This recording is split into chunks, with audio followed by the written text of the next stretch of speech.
So the true purpose of the Charmony Festival is to usurp it?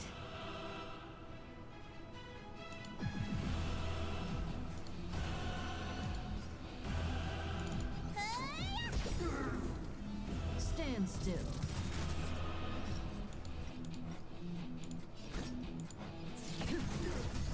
Noisy. Listen up.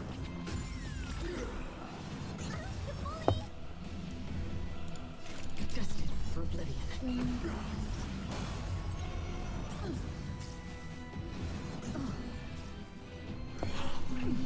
Why is it accepted as you are? Answer me this. Why could the harmony and the order merge into one? Disorderly noise.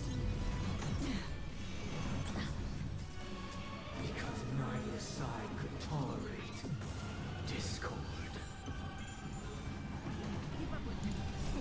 What's in your prescription? Great teamwork.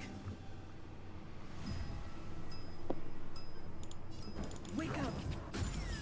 Let's play our own. Let the show begin. Good times never last. Time to say bye. Boom. Another journey begins. On still waters of oblivion. You don't look so good.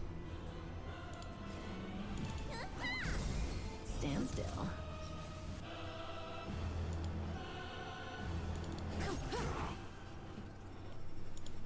Listen up. Disorderly noise. Relax.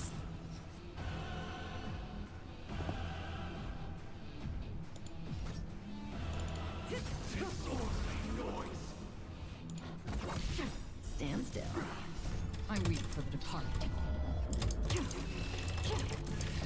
It too shall fall. Disorderly noise.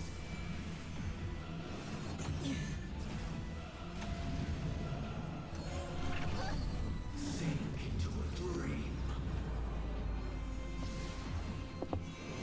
Again. Let me tend your wounds. Say bye to breathing.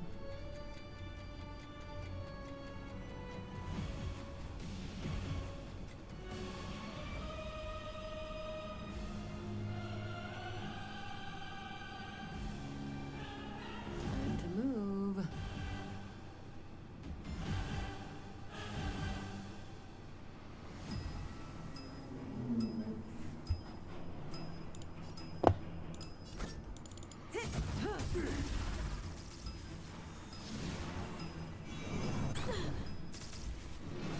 Again, I'll take the lead.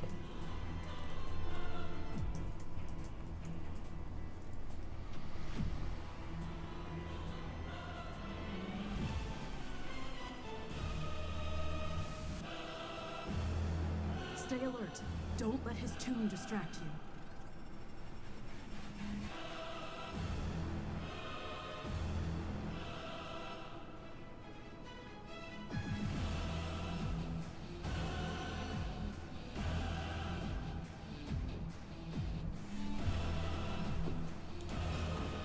Wake up! Sing together.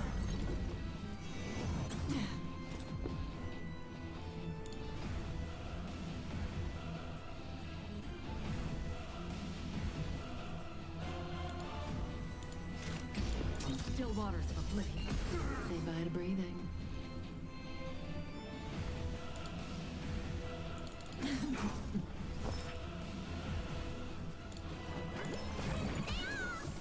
Don't worry, it's just a script. Still sing. All wishes are all things are part of the melody. Didn't hurt. What's in your prescription? Don't worry, it's just a scrape.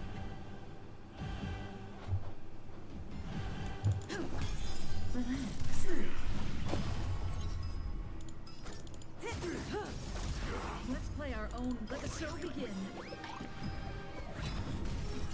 Good times never last. Time to say bye. Boom. I'm feeling like there's another world in front of my eyes. It's the power of tuning. Don't let the song distract you. Sink into a dream. Again. Destined for oblivion. May as well kill him all.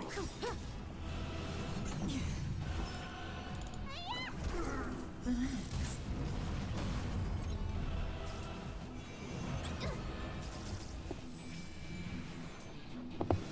Again. I weep for the departed. Victory shall fall. Still water.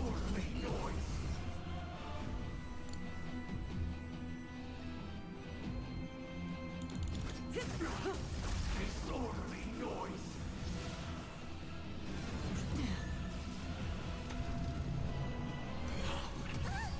Sing together.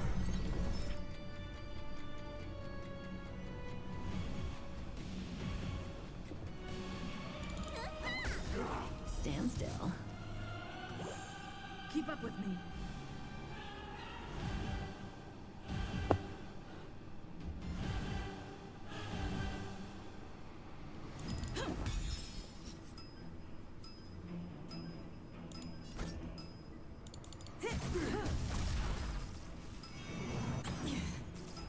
All wishes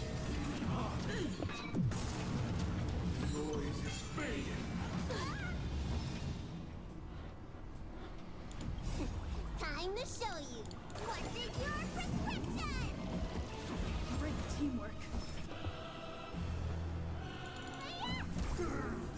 Sound noisy. The bully. Destined for oblivion.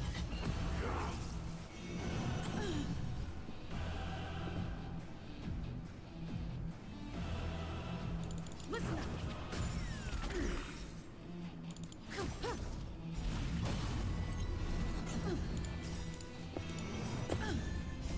Let the show begin. Good times never last. Time to say bye.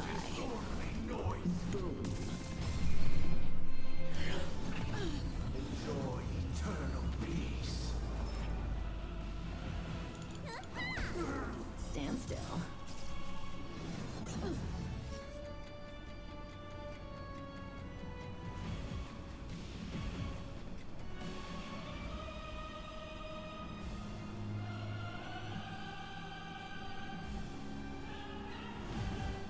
Time to move.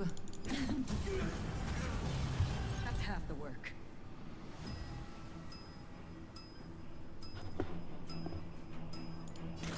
Still water. Relax.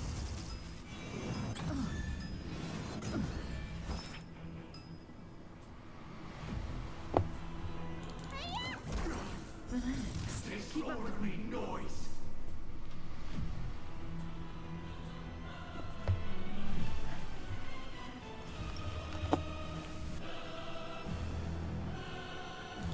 Wake up.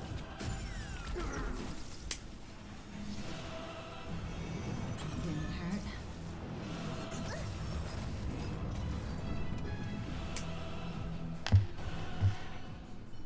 The time has come. Creation will be reborn from the remains of the gods. Done, huh?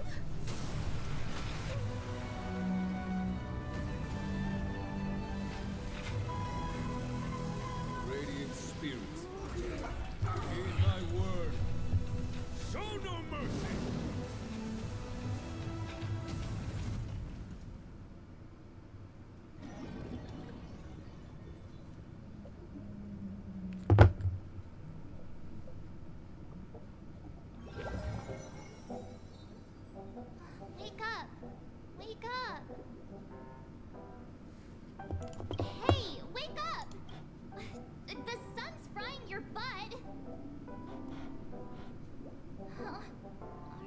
right? Can you hear me? Do you remember your name?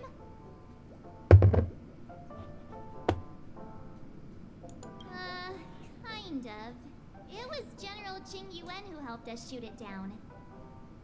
In any case, since you remember what happened just now, well, that's put my mind at ease. It's a long story.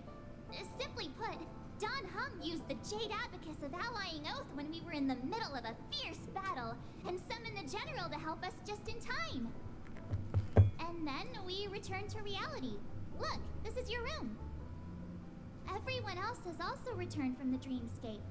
Himeko and the rest are at the lobby discussing matters with the General. And now that you're awake, we should tell the crew that you're all right. Come with me. Not going to come chat with me, sleepyhead. That voice. Is that Black Swan?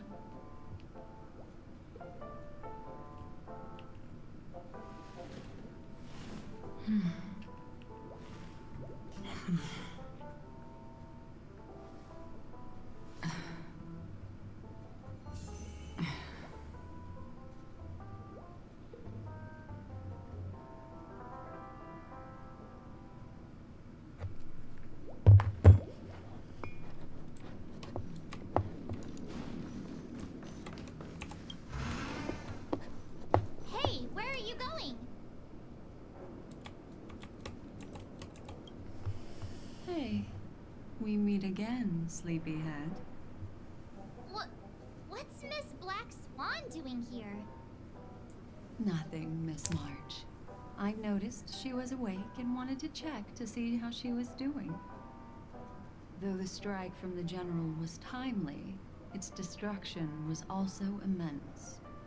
When emanators collide, ordinary people inevitably suffer. But, luckily for them, the dreamscape is my home turf. Thankfully, I managed to get everyone out before the harmonious choir collapsed.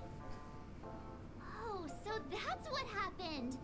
Thank you, Miss Black Swan. Don't mention it.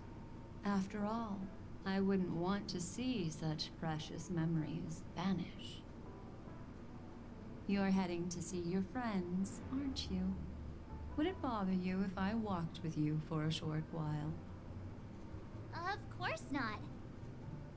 But you're not planning on doing something like last time, are you? Why would you think that? I've never harbored any ill intentions. Well, not when you're around, anyway. Himeko and Mr. Yang are probably still busy. Let's go look for Don Hung first.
Look, you still talking to that cowboy.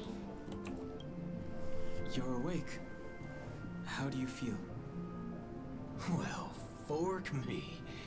You must be that Stellaron they were talking about.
Allow me to introduce him to you.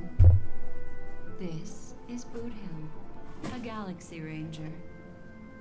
During our pursuit of a certain person, we crossed paths and just so happened to uncover a shocking plot being concocted by Mr. Sunday. Which is why we sought you out, to help the Astral Express save the world together. No need for thanks. The Galaxy Ranger's principle is correct every injustice one sees. That's how you lot in the Ciencio put it, right, Don Hun? More or less. Wait, hold on a sec. This is the first time I'm hearing about this certain person. Who are you chasing? And why would that lead you to the Express? Good question. It's, who was it again? Don Hum, do you remember? No. No, that ain't it. I just can't seem to recall. Weird. My neurochip hasn't registered any malfunctions. I can't seem to remember either. What's going on? Heck. Forget about it. If it slipped all our minds, reckon that person was just a minor scoundrel. Unimportant. Ain't gonna stop us from piecing together the story anyhow. Yes, when the dust settles, I'll just think of a way to recall it in the memory zone. Everyone, let's hurry up and look for Miss Himiko, shall we? She's now a minor star on Penacony, and the entire hotel's concerned about her well-being. You're right. Let's head to the lobby then. Soul glad, shaken, not stirred. I'll have some.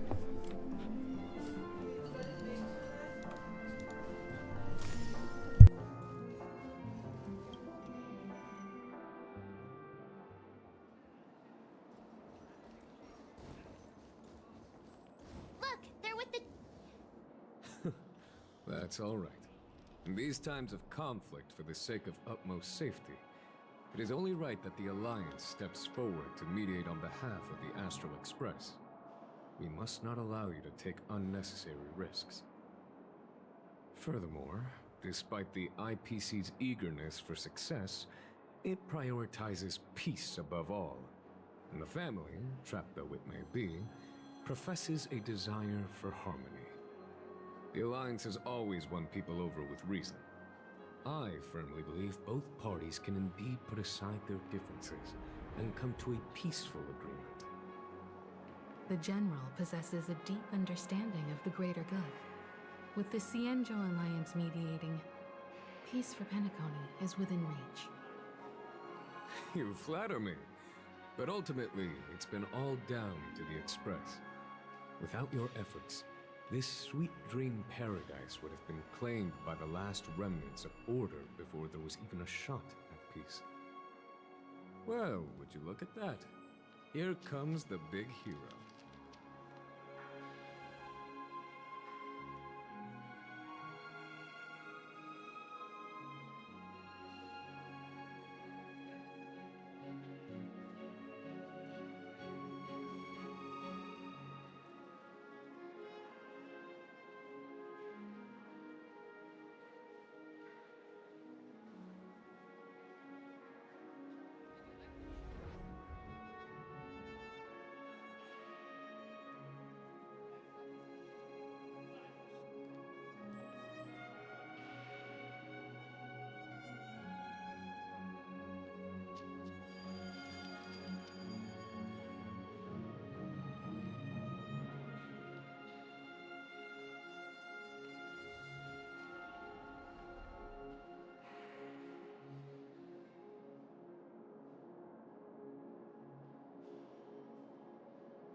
If it isn't the galactic baseballer, a true hero who dares to take action.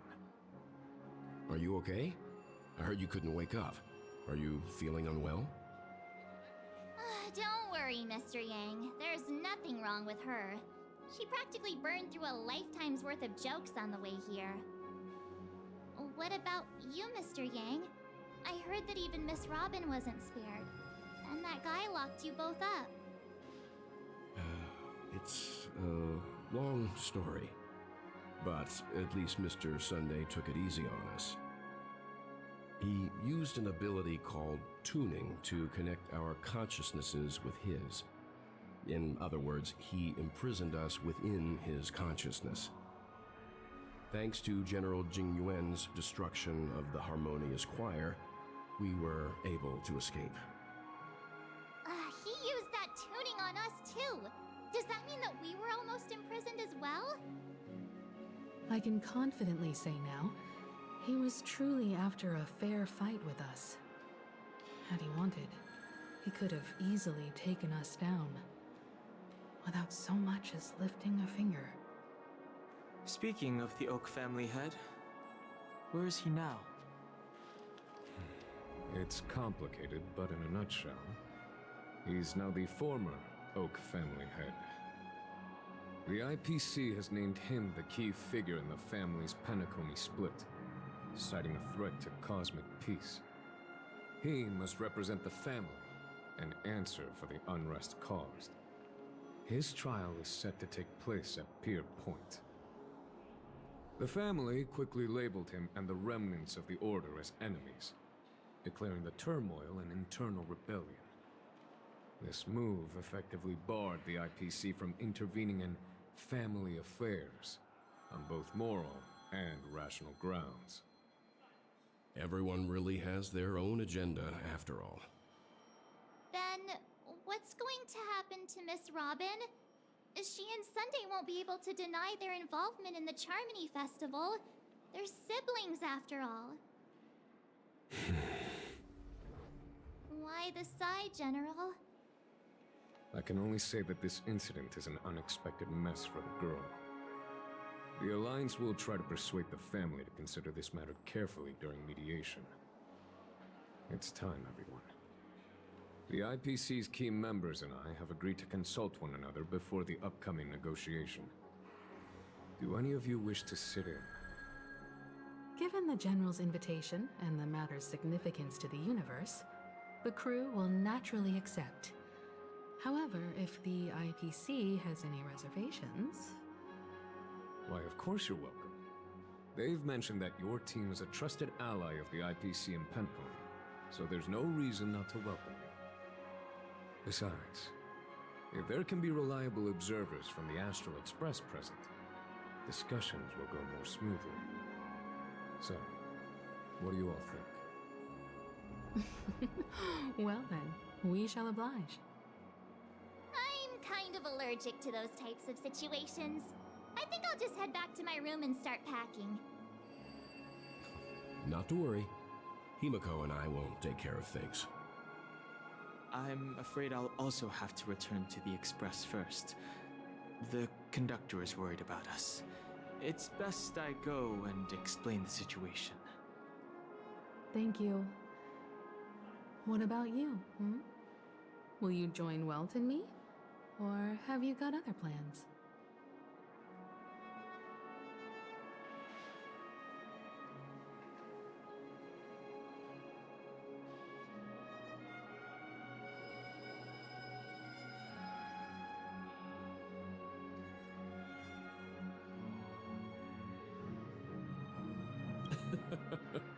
Although I'm not too sure of the reason, the representatives from the negotiation will commence at the hotel lobby. Everyone please follow me.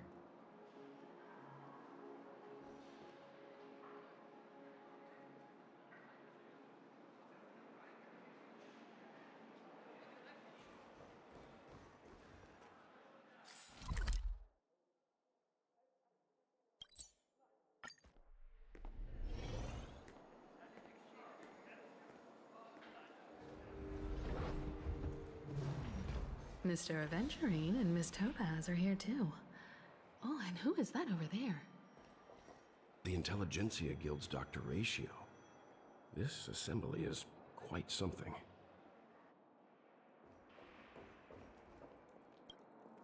It's been a while, my Astral Express friends. I would also extend my sincere thanks to you, General of the Luofu. The presence of everyone here assures that the talks will likely reach a conclusion that satisfies all sides.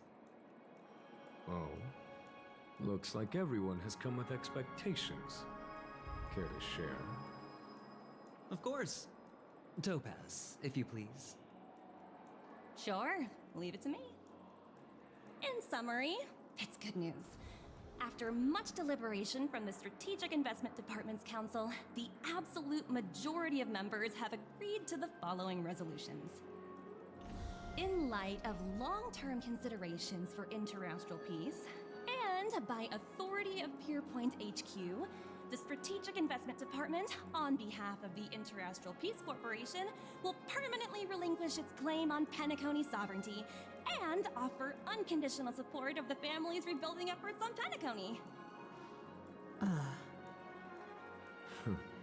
Now that's something.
All in the name of peace.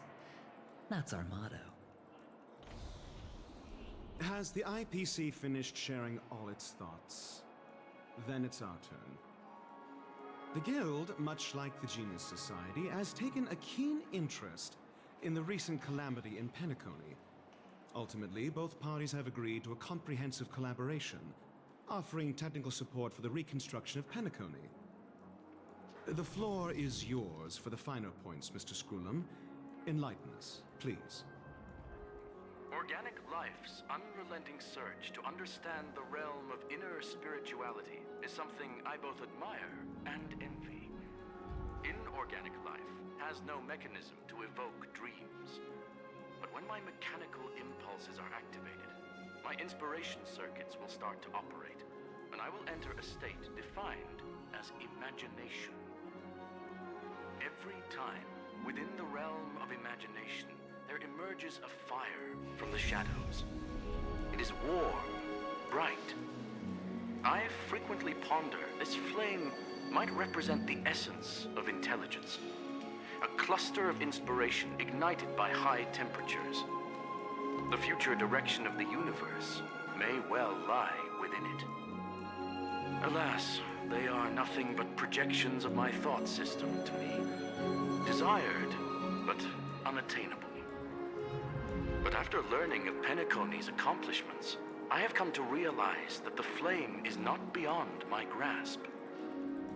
After deliberations with my partners, we have decided to defer the progress of the Simulated Universe project, and instead assist the Intelligentsia Guild as technological consultants in the research of the Dreamscape and Memory Zone, so that these assets may be better used to serve humanity.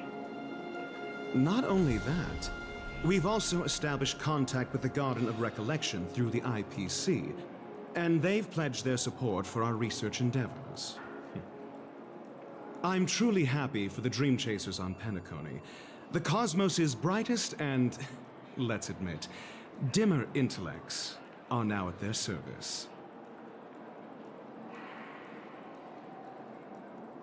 Agreed. It's hard to imagine members of the Genius Society taking an interest in such mundane research. Never mind. At the end of the day, this is a positive outcome.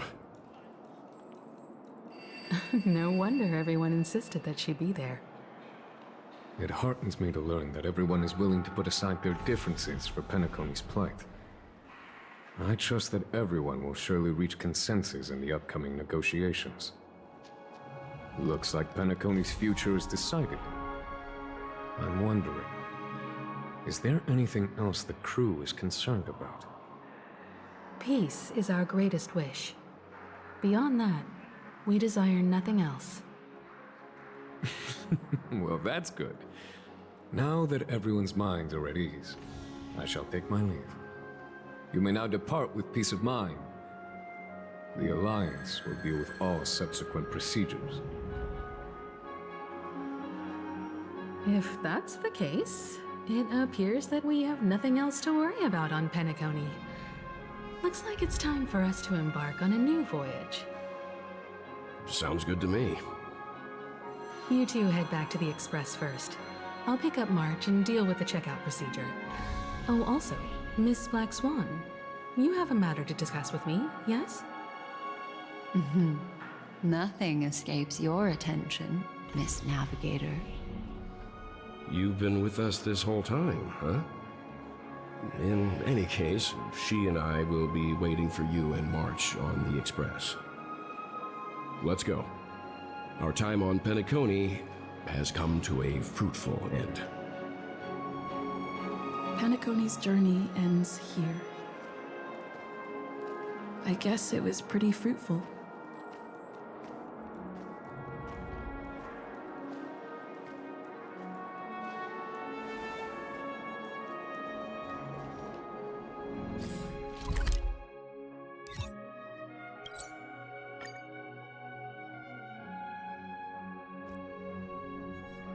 The navigation meeting is about to start.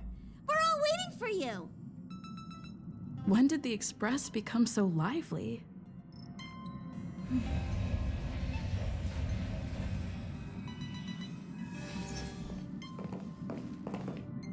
Ahem! Looks like everyone's present.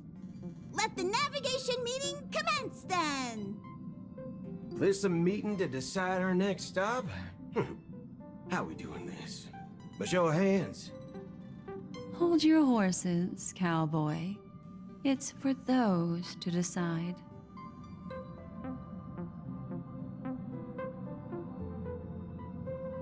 Allow me to explain. Mr. Boothill and Miss Black Swan submitted a request to temporarily travel with the Express for their own personal reasons. As you all may know, the Astral Express never declines any passenger whose heart yearns for the distant stars. Therefore, they will be traveling with us for a while until they reach their destinations. Whoa, the Express is going to be much livelier now. But, Miss Black Swan, you better not use your memo keeper abilities to pull any pranks. Understood, Miss March. I promise you, you'll never see me in your room while you're taking a break. Don't! You're freaking me out. All right. Now that everyone's met everyone, we can continue our navigation meeting. Firstly, Pom-Pom wishes to thank everyone. If it weren't for you all unearthing the truth about Penacony, Pom-Pom would have never known where Mikhail and the rest had gone. What they had to go through was regrettable, but I reckon they all fulfilled their wishes. And it was thanks to all of you. Thank you, everyone. Now then, we come to the crux of this navigation meeting. We must decide on the Express's next stop. let me introduce our current options.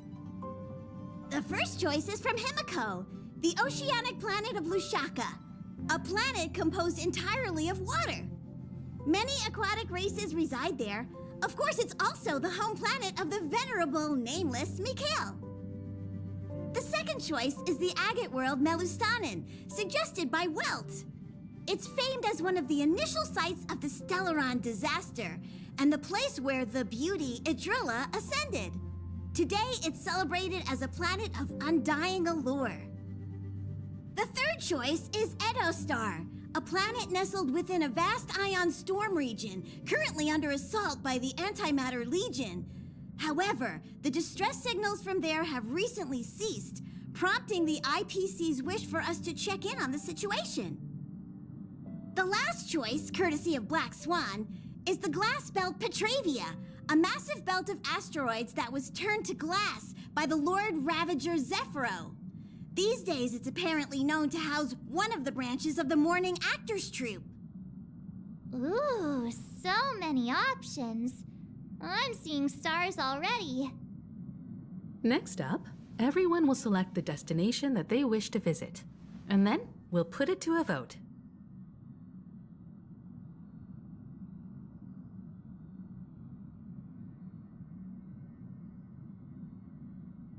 Though the fact that the distress signals have ceased means we're probably too late. But I still think we should investigate the situation there. Yes, I agree. As Nameless, should we not extend a helping hand? You and Dan Heng make good points. I'll throw in a vote for Edostar too. If that's the general sentiment, then we should indeed investigate. I vote for Edostar too. All votes for Edostar!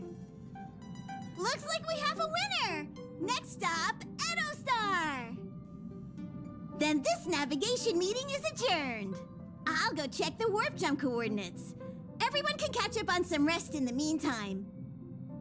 When it's time to make the jump, Pom-Pom will make an announcement. There's still some time before the jump. What should I do? How about a chat? Over here. Please let this trip be uneventful. Please let this trip be uneventful. Please let this trip be uneventful.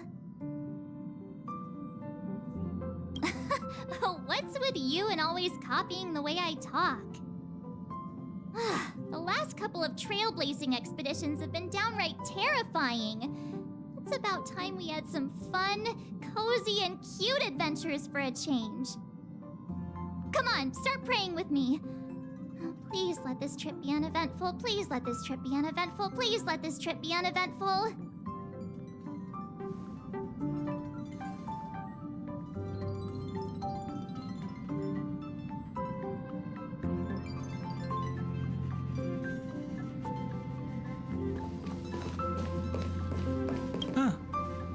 For some reason, I'm suddenly stricken by the feeling that we haven't crossed paths in quite some time.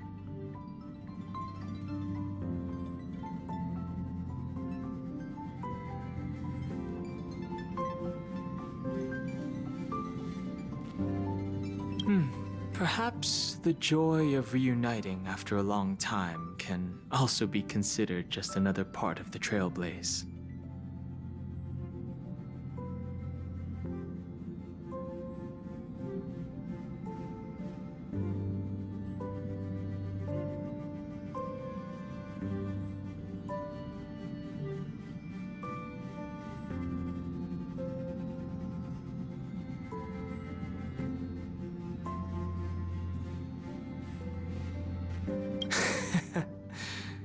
Got it.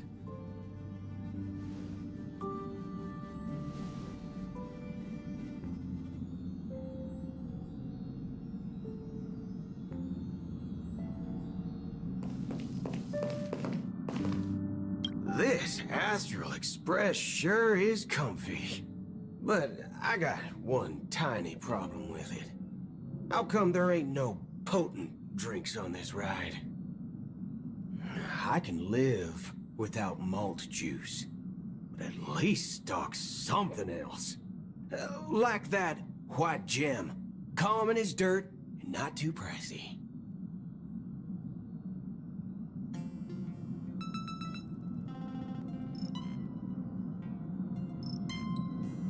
Oh, well, that's, different kind of strong. Ha!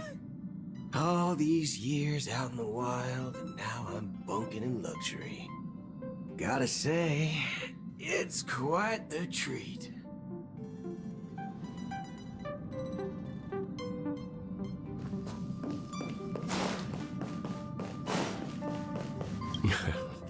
You're fast becoming an excellent trailblazer. It's an honor to be able to watch you grow.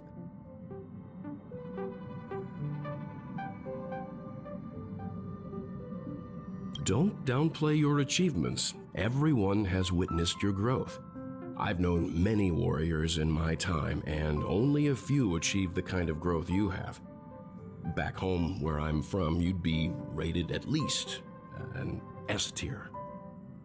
It's not been easy for you these past few days. You've earned some downtime. I'm looking forward to seeing how you'll perform on our next journey.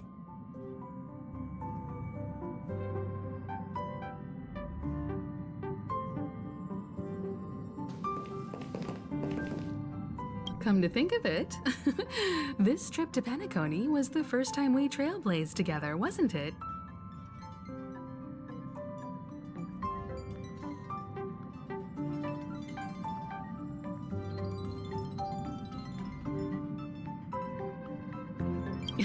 Don't worry. We'll have plenty of time to spend together on the Express, so there'll definitely be more chances for adventures like this. Turn in early today. You've really been pushing yourself hard recently. If you don't take this chance to recharge, it could lead to long-term problems. It seems fine when you're young, but it's a different story as you age.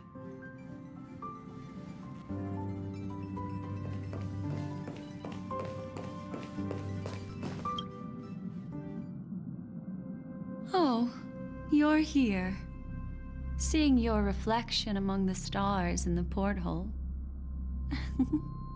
really does seem somewhat surreal. How about it, this journey of beautiful dreams? Was it to your liking?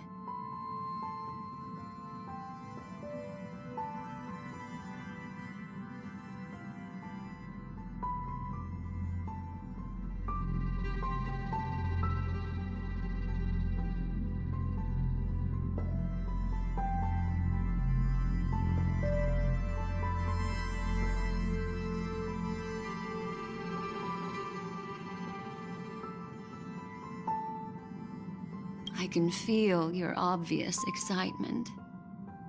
That means your memories will also become even more beautiful.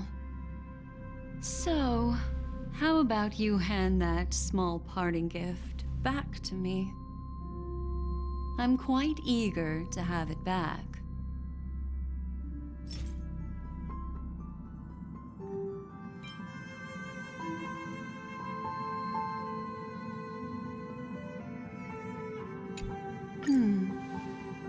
Oh?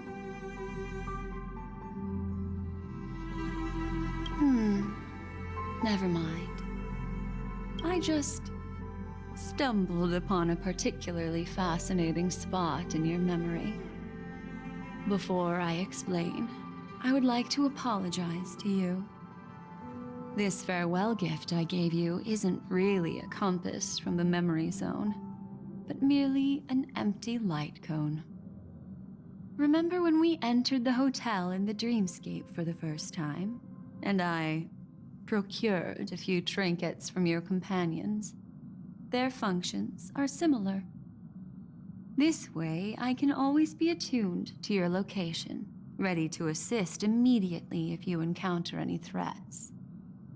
But this is not its most intrinsic function. Light cones are slices of light used to encapsulate solidified phenomena. This empty light cone is the same. It can etch your memories in their most vivid form, and then Allow me to admire and manipulate them, turning them into unique mementos. All the world is born from the power of mind and soul, and that power is memory. To prevent ourselves from being forgotten by the world, we must make the world remember us, or use our memories to recreate it. Life, seemingly vast, offers but a scant collection of impactful memories. Some joyful, some sorrowful, some light, some heavy. But you are different. Memory is a reflection of the future. Within that reflection, I see your unparalleled worth. You have the power to craft memories that can captivate the world. Your memory can illuminate the universe's future path. And that memory will be as scintillating as the star clusters you see in this porthole.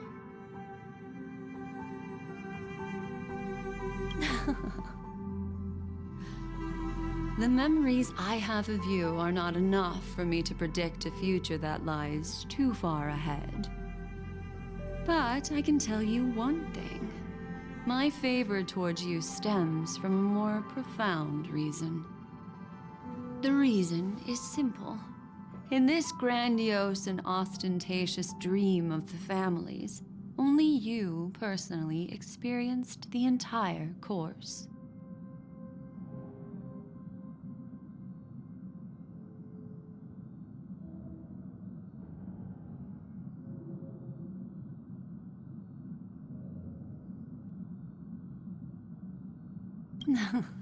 Patience, my friend. I will reveal the answer to you, but that time is not now. Turn around and take a look at your friends. Every one of them is reveling at the arrival of their next destination, all filled with hopes and expectations of their own present and future. Revealing everything at this moment would be a bit of a buzzkill, wouldn't it? I'm looking for an opportune time, a time when you're totally at ease. Perhaps when the night grows hazy and you're about to drift off would be the most opportune. How about one fine night? I will prepare the candles, aromatics, and even a cushy couch to create a cozy dreamland for you. And then I will tell you the answer in the form of a little bedtime story to lull you to sleep. Ahem. Hi. Hello. Attention all passengers. The express is about to make the jump. Please be seated and hold on. It looks like we're finally about to set off. There are countless gleaming memories out there waiting for us. Why don't we just leave it at that for now? Ah, that's right. As a small token of compensation for playing that little trick on you with the empty light cone, I will gift you with some words. They hold great significance to me. Life is akin to a winding labyrinth where memories serve as our sole companions. You'll remember these words dearly, won't you? In the year 2158 of the Amber Era, the first year of the new epoch, the universe resumed its intended trajectory. The kindling of conspiracy smoldered in Penacony, the land of the dreams. Failing to erupt into a blaze, it instead flickered briefly on Klapoth's anvil, before vanishing in the blink of an eye. The dead and those fated to die remain in their eternal slumber, while the living find solace in deep sleep. All clamored in a cacophony of silence and then went about their own ways. The cosmos emanated a vitality characteristic of a new era, all for the modest price of a brother and sister's mild grief. Babies are born as stars extinguish. The silver rail unfolds. The story of the Astral Express comes to a close, yet it also embarks anew. Time marches forward, heralding the arrival of a new chapter in the history of trailblazing expeditions.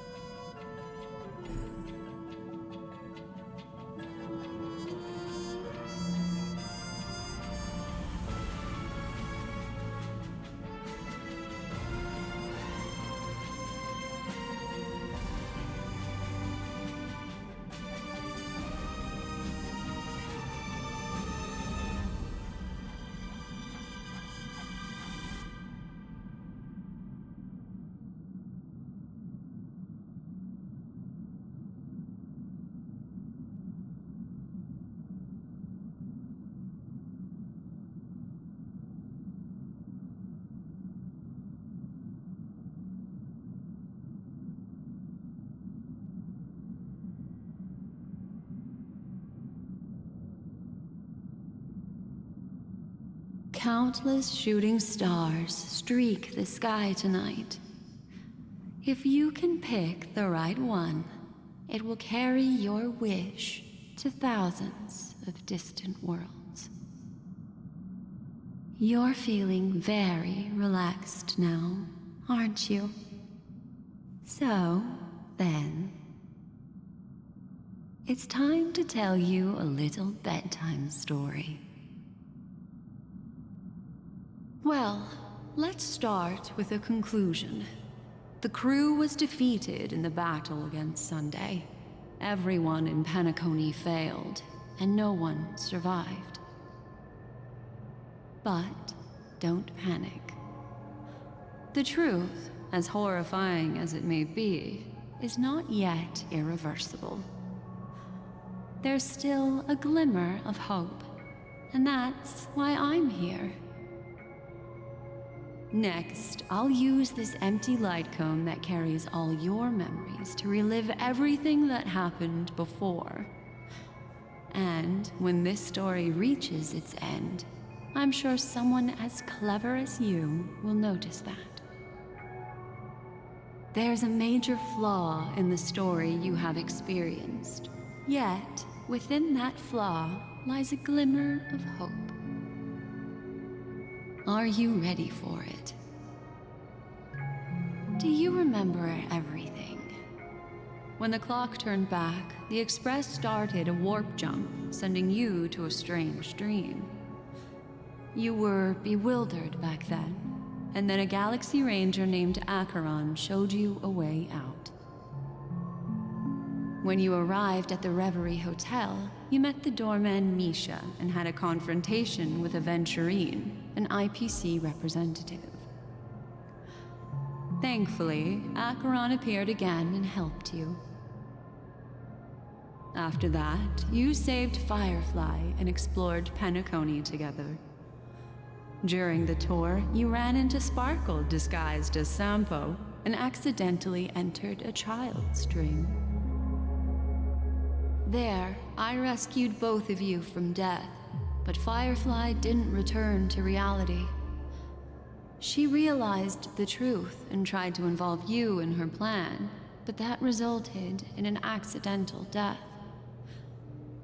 Even more unsettling, you soon encountered another murder.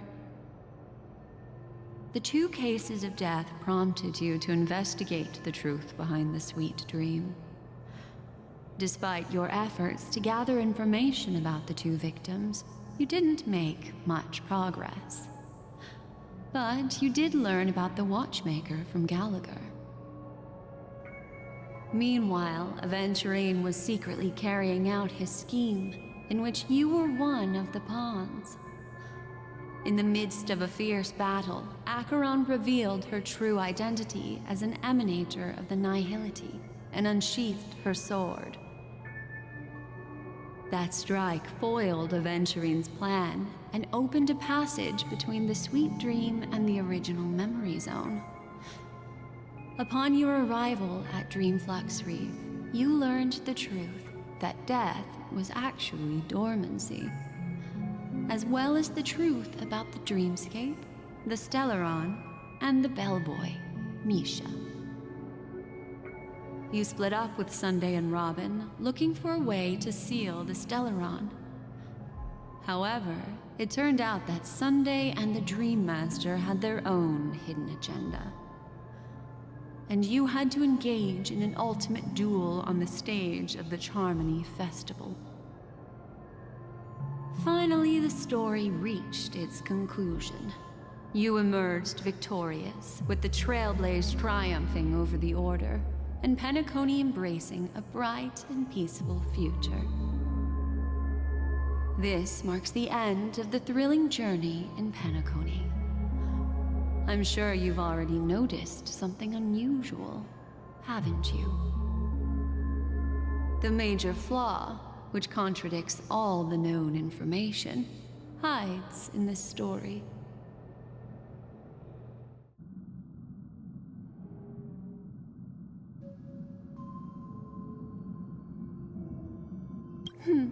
Little Misha. Or should I call him the Watchmaker? He's only a segment of memory in a dream bubble, but his ambition for the Trailblaze led him to leave the bubble and embark on a grand adventure in Penacony. While Misha is a rather special Memory Zone meme, and he was granted power by the Trailblaze, there's still one thing that he shouldn't be able to do. A life born in the Memory Zone could never manifest in reality. So, why did he appear in the Reverie Hotel in reality? The answer is simple. He is the one fatal flaw that contradicts all our known information. This means that you, who wholeheartedly believe in this memory, are still trapped in the dreamscape at this very moment. Wake up, sleepyhead. Break free from this eternal dream and return to the real world. We'll find our answers there. The train is about to make the jump. 5, 4, 3, 2...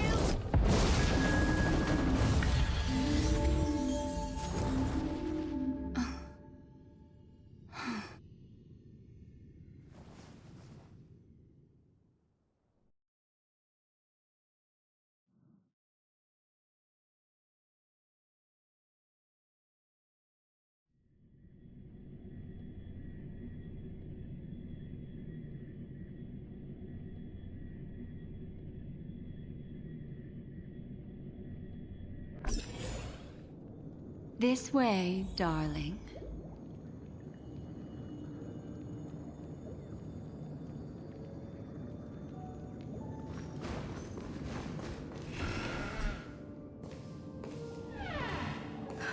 Not another one.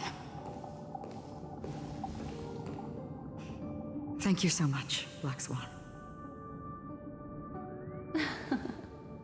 Finally, I can breathe a sigh of relief.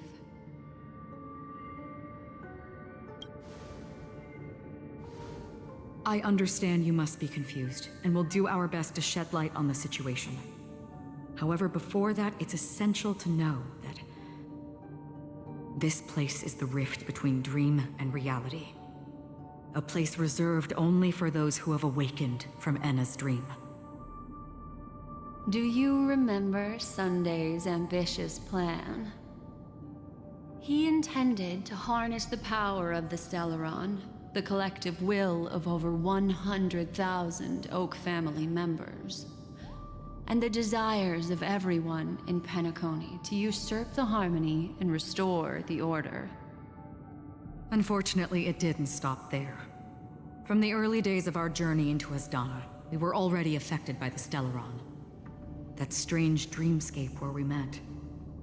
Maybe it was a sign that your thoughts were beginning to drift away.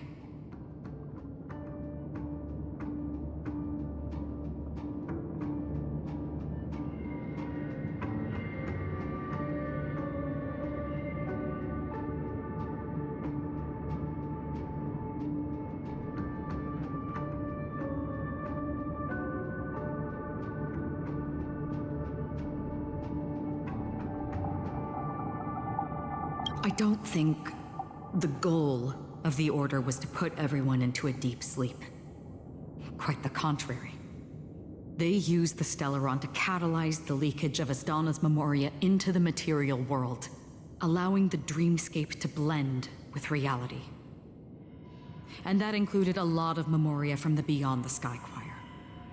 As time came and went, the dreams eventually became indistinguishable from reality. And reality became an illusion. People think they are awake, but their spirits have long since stepped into the Temple of Order. This is what makes Anna's dream so powerful. In this paradise governed by the Order, everyone indulges in their delightful dreams and lives happily ever after. I believe what you experienced in the sweet dream, except for that flaw, was real. Only in this way could you reach the destination, lifting the crisis in Penacony and embarking on your next trailblazing expedition. If it wasn't for Acheron's plan, we might have been trapped in this dream forever.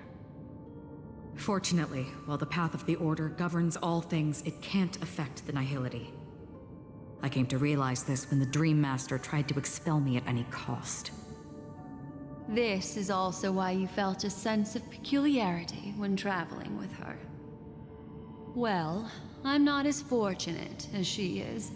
Even if I'm a memo keeper, I was still influenced by the power of the Order and fell into hallucinations. However, thanks to your memories, now we still have a chance to turn the tide. For mortals, even if they possess the great power of a path, they can't create a flawless world like gods do. That's why there was a flaw in your dream. In other words, once you have realized the world is not real, you'll have a chance to break free from the dream.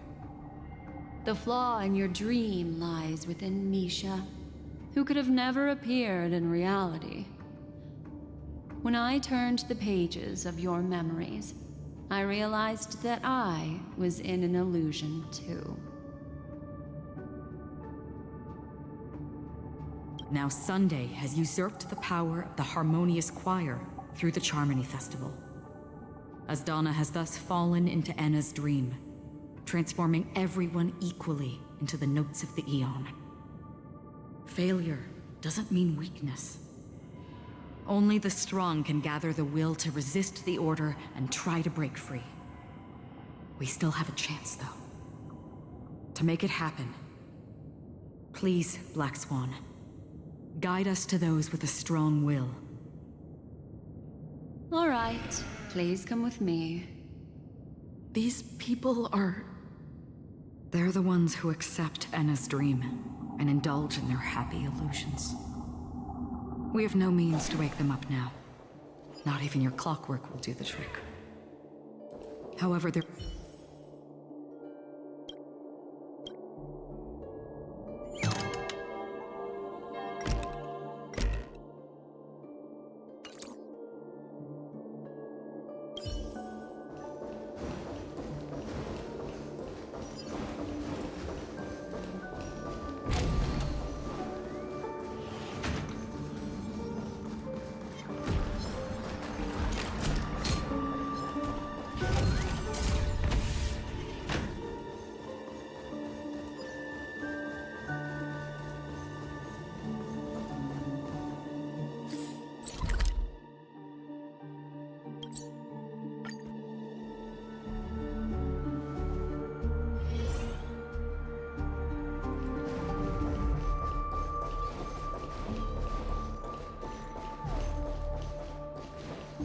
Here we are.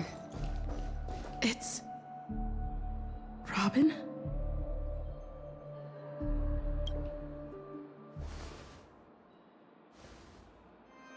Finally, you've arrived. Let me introduce you to Robin. She woke up from Anna's dream by her own will, and it's this tough lady who led us here with her song. I woke up for the same reason as all of you. In the dream, I experienced something that could never occur in reality.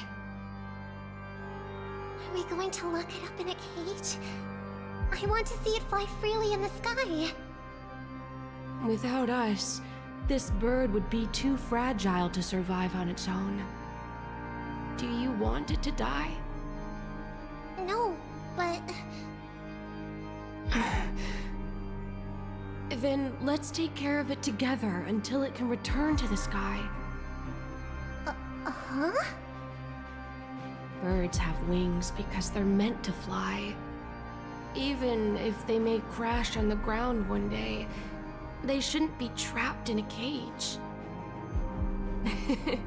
Birds belong to the sky, so we should help them return there, right?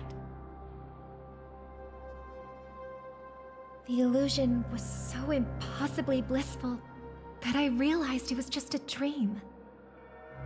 And this is our final hope. Anna's dream is founded upon the harmonious choir, namely everyone's shared wishes.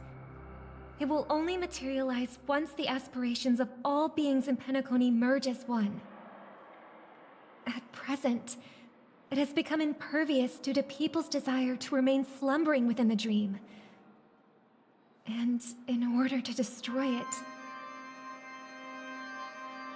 we must make everyone in Penacony want to wake up. Now comes the tricky part. How do we do it?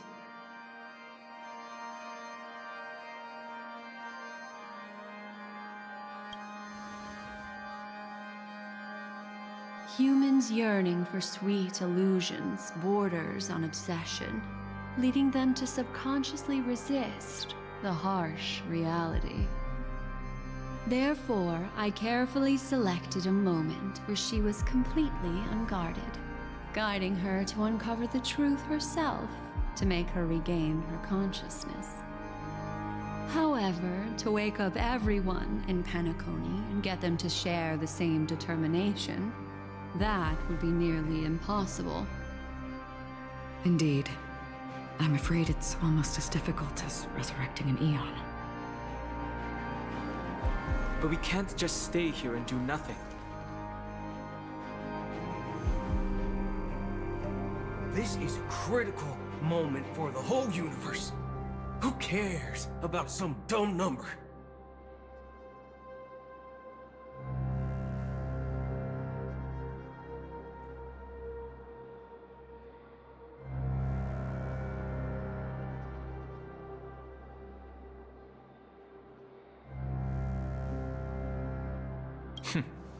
Thanks to Black Swan. You're welcome. And thanks to the Memo Keepers in Penacony, too. I believe your partners have also awakened from their dreams. This is the first step of our plan. With the assistance from the Garden of Recollection, those who possess a strong will, like you, will gradually awaken from the dream. These free wills are the discord that will sway Anna's dream. However, awakening a mere handful of individuals is insignificant compared to the vast number of people immersed in the dream. We must find other ways to awaken the free will of millions of people within a short period of time. If breaking through from the inside proves challenging, we can seek assistance from the outside. We've long been aware of a potential solution. Asdana is a galaxy known for its abundant memoria and the remarkable phenomenon known as synesthesia dreamscape. When people first enter this place, they often find themselves and others sharing a collective dream. At this very moment, there is only one dream encompassing the entire Asdana system. So, you mean If we can attract a large number of outsiders to this system, their free will would intertwine with this dream and shake it to its core. However, those outsiders might also succumb to the dream and become the foundation of the Order instead. The real challenge is, how can we gather a huge number of people as determined as you within a short period of time? Looks like the Jade Abacus of Allying Oath will be the only solution. No. No need for that. Keep your once-in-a-lifetime treasure. We don't need to bother the Cienjo Alliance for such a tiny request. You want thousands of people with unwavering free will? That's easy. Just leave it to us Galaxy Rangers. You can gather Galaxy Rangers? Outsiders may see Galaxy Rangers as elusive and disconnected individuals, and actually, they're right. And that's why we have a tacit understanding among us. Do you know what it is, Acheron? It's the relic I returned to you. Exactly. Its owner must have told you that it's meaningless to anyone other than a Galaxy Ranger, and that it can only fulfill its purpose when returned to its rightful owner. Because it's a burial artifact, worthy only of a hero who has served the Galaxy Rangers with honor. When its light illuminates the universe, it means the fall of a hero. And in the direction it falls, countless meteors will streak across the sky. Those meteors are Galaxy Rangers, coming from all corners of the cosmos, driven by a shared purpose, without questioning the cause or counting the cost. Because we abide by a bottom line. The shooting stars of the hunt only descend on the longest night, and with them comes the dawn. We've stayed silent for far too long. Now, it's time to remind all the cowards, oppressors, and villains of the universe of our presence. I'll be the one to ignite the first spark. Once the dreamscape is swayed, I'll complete the second step. I'll fine-tune the slumbering souls with the Song of the Harmony, interrupting them with the discord of Trailblaze, and guiding them towards reality. It's true that some people are born strong, and others are born weak. If the Trailblaze is the target of heroes, then the Harmony will guarantee that the strong help the weak. Only the people of Penacony themselves can be the saviors of their homeland. Their path of happiness should be forged by themselves. While I may not be a nameless, I'm willing to instill courage in all those who need it. This includes my brother as well. Anna's dream is too cruel for him and everyone else. Your plan sounds well conceived, but still, it appears somewhat idealistic and romantic. The flaws rooted in human nature can't be eradicated overnight. Do you believe these efforts alone are enough to convince everyone to choose the right path? I agree with you, Black Swan. That's why the most critical aspect of this plan is not to convince everyone to choose the right path, but to inspire them to save themselves. So, you're the key in the end, I assume? The Harmonious Choir possesses the power of an emanator. To overcome it, you'll need the same level of power. The final step in destroying the sweet dream will be my responsibility. That's a relief to hear. Now that our roles are assigned, let's get to our battlefields and pose a grand finale. May I have a moment alone with you? There's one more thing I need to explain to you. This grand festival is drawing to its close. This is the starting point for the ultimate stage of our journey. Just as it marked the beginning of all the stories in Penacony.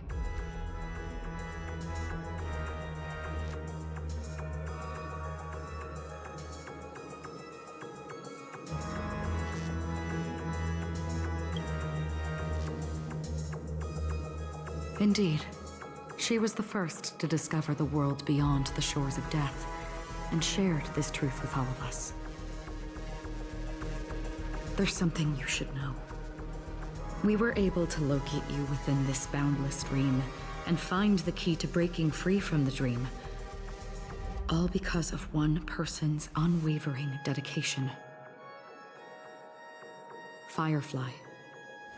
She awakened from the dream ahead of others, discovered the Express amidst the stars, and brought us valuable information about the remnants of the Order. She may have been aided by the script, and it came at a cost. As you know, Firefly is a stowaway who entered the dreamscape in a different way from ours. Without the dream pool in the hotel or assistance from the family, she can only awaken from this dream in one way. A real death. We mustn't fail her determination. I'm not implying that we must win this fight no matter what, but our resolve should match that of that courageous lady. Are you ready?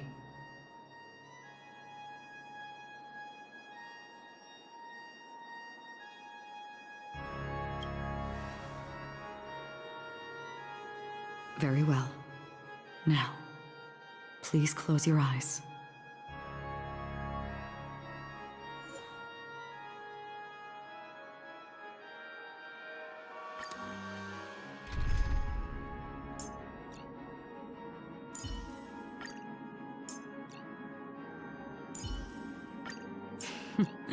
So it's you. Our time spent with one another is precious. Oh, we meet again. Oh. How long has this rain been ongoing? If I remember correctly, it has lasted for decades, or even centuries. The unwavering determination of the Hunt followers persists even in death. But thankfully, we've guided those lost souls to their lives beyond. They were heroes in their time. And they won't be reduced to puppets of the Nihility in their death. You see, the shadows on the sea have vanished. Do you remember? He once said that the sky would clear when the regrets of the departed had faded away. But it's still raining. I know. So, why is all this? Why did this rain choose me? Because someone's regrets haven't been fulfilled, perhaps. Mortals who walk the paths are like sailors on a vast ocean, leaving behind a trail that creates countless ripples of possibilities. These ripples last longer than the fleeting lifetimes of humans. And for some, their presence leaves such a strong mark that it's reflected in the waves. Sin-thirsters. The obsessions of the Pathstriders. They emerge from the depths of Ix, seeing themselves as masters of their own destiny, unknowingly repeating the actions of their past lives. They emerge from the Nihility and head toward it, leading purposeless lives. However, these hollow phantoms, they have journeyed with me for such a long time. Oh. So this is how it is.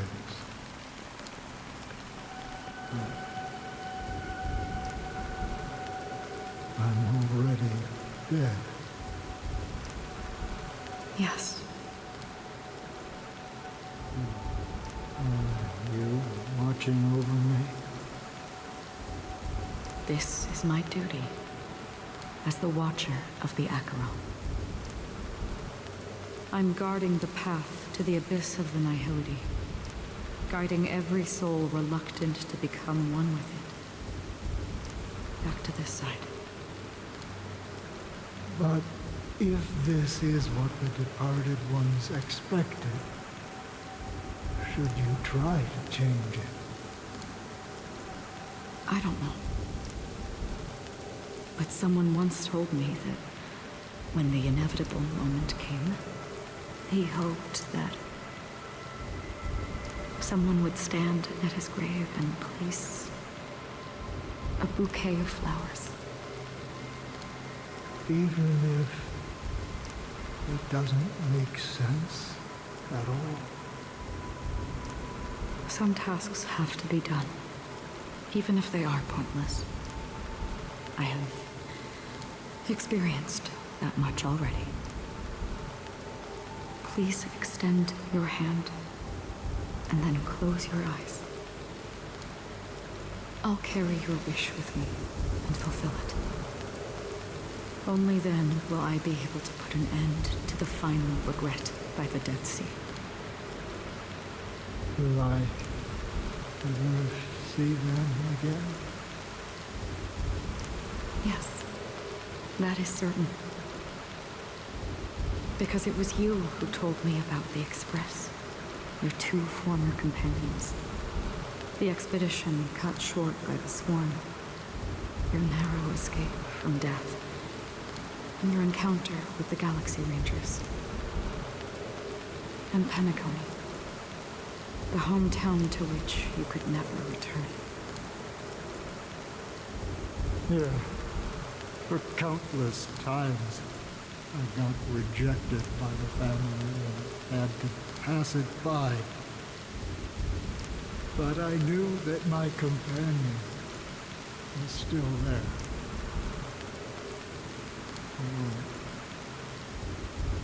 Mikhail, are you still there? Take my hand and come with me.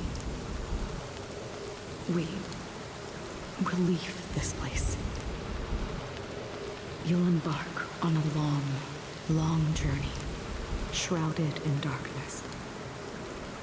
But fear not, as a touch of red will be awaiting you at the end of the path. That's the color of existence. Follow it, and it'll guide you and illuminate the way out. By doing so, you'll eventually reunite in the warmth of the sunlight. Thank you. May death be the end of your boundless dream, guiding you back to the waking world. Welcome to the horizon of existence. This place is one of the thousands of manifestations belonging to the sleeping and shapeless. And it's also an exit out of the nihility for the awake ones. Let's bid our final farewells here.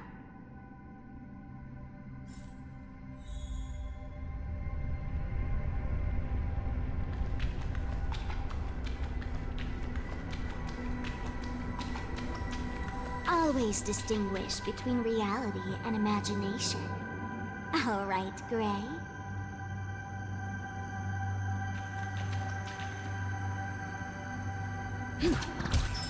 Life is akin to a winding labyrinth, where memories serve as our sole companions. May your schemes be for a... Anna's dream is too cruel for him and everyone else.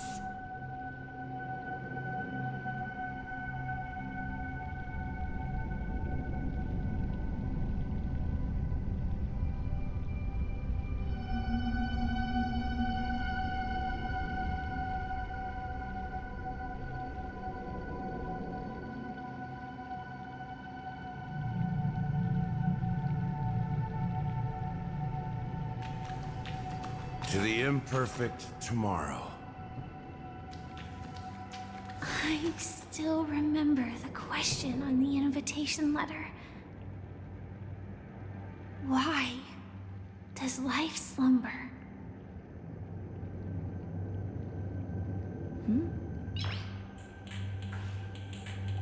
Noise.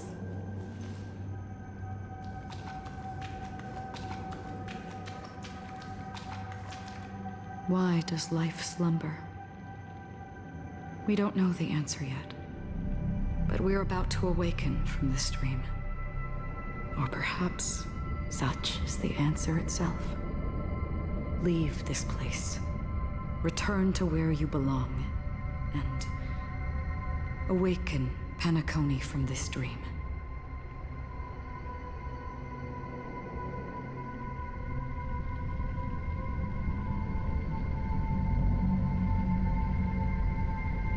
As I said, our plan is not about convincing everyone to choose the right path, but about inspiring them to save themselves. So, when will people actively save themselves? The answer is when they are in desperate situations.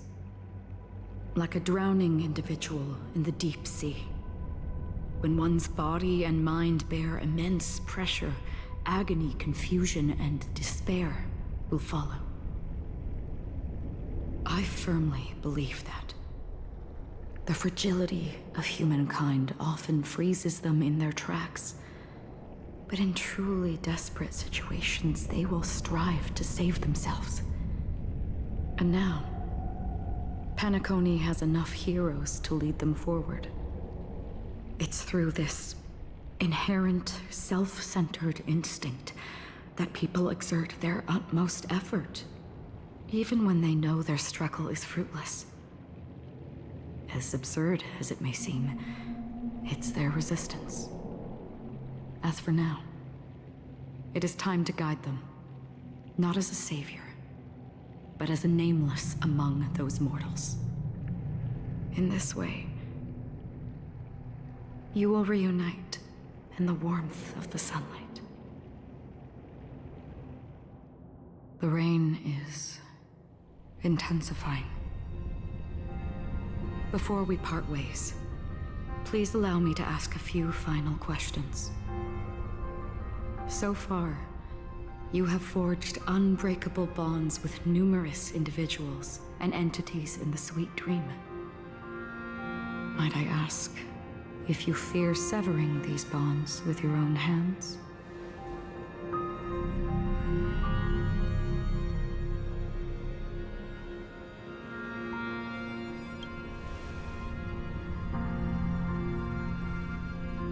If there is a vast, lifelike dreamland that is virtually indistinguishable from reality, a realm without death, where everyone can attain the happiness and fulfillment they deserve, living blissfully ever after, I would ask, would you wish to stay?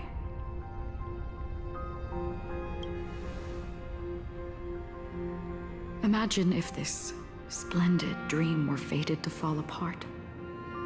Friends, family, strangers, followed by the gentle breeze, soaring birds, the stars, and ultimately yourself. Everyone, and every face they remember. The joy and the heartaches, the vows sealed and those left hanging. All will inevitably march towards a predetermined ending. If you had grasped the journey's finale right from its inception, I would ask, would you still embark on this journey?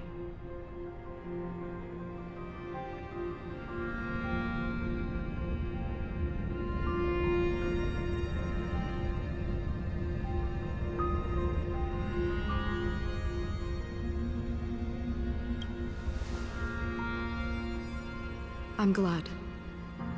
The answer itself doesn't matter. What matters is that you've made a decision. Listen, touch, and ponder. And therein lies the sensation. Cherish it, because that's what makes us exist. Such is the only answer humans can offer when facing the nihility. If the nihility represents the primal fear of life, rendering any lofty convictions insignificant under their imposing shadow, then behind this shadow, there must exist the most fervent source of light in the world.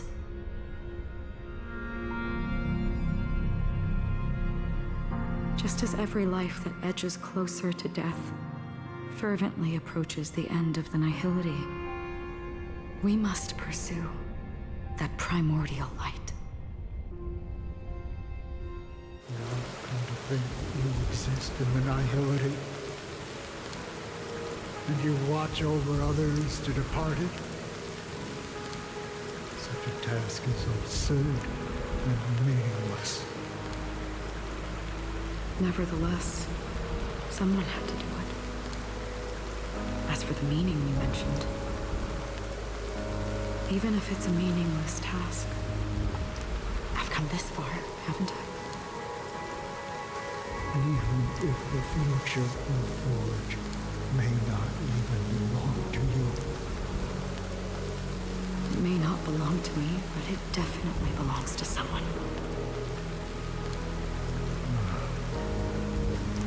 What hardships you must have experienced.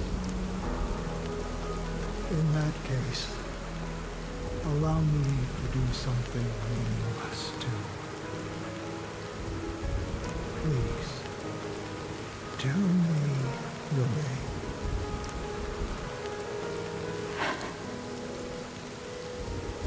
Perhaps my existence will vanish in the next moment. Nobody will remember this conversation or your answer. But I believe that your name should be remembered. This universe will remember it as well.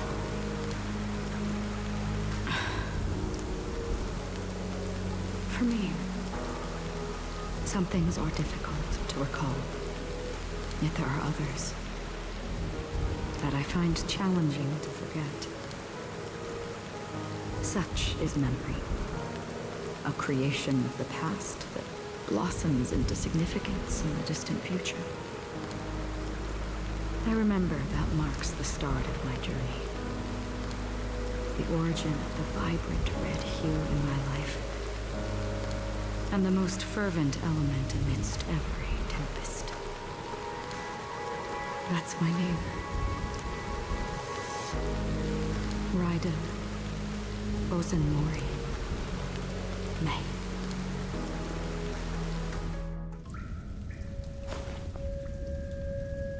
The Golden Dream is getting restless. In the coming long nights, I'm afraid you will face many setbacks and witness many tragedies. And in the end, you will only see in black and white. But please believe me, that in that monochrome world, there will be a glimpse of fleeting red. And when you make a choice, it will appear once more.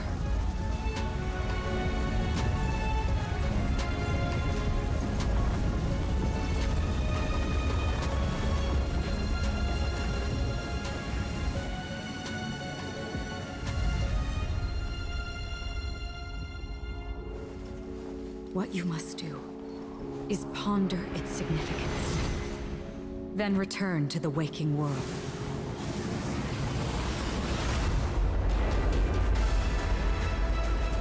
That's where we all find our answers.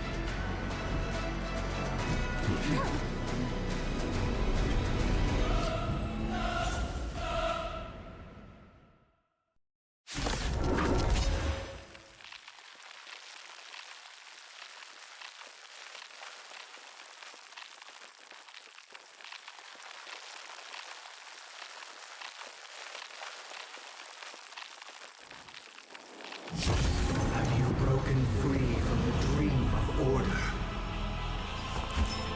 We've done enough sleeping already. Let's show them a wake-up call.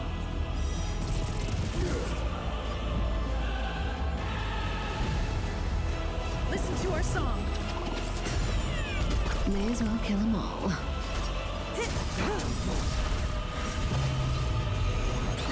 Another journey begins. Still waters of oblivion.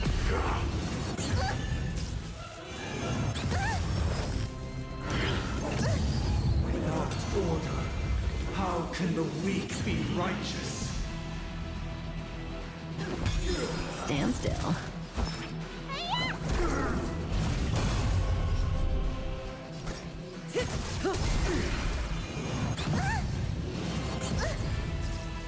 If you have any objection, feel free to make your case. Destined for oblivion. Time to put in your prescription! Thanks. You're too good to me. Listen up. You don't look so good. Relax. Disorderly noise! May as well kill them all. Disorderly noise! Another journey begins. Let's play our own melody. Let the show begin.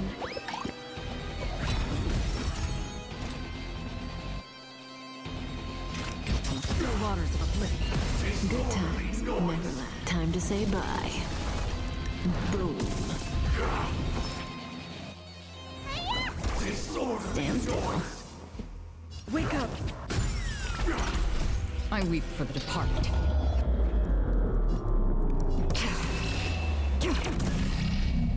It too shall fall.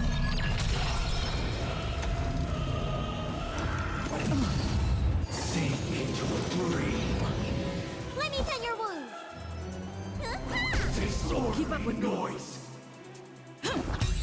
Free will, or was it fate? Destined for oblivion. Again? Sing together!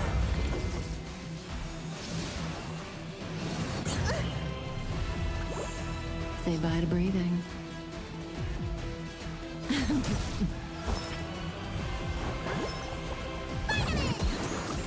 Don't worry, it's just a scrape. Listen up.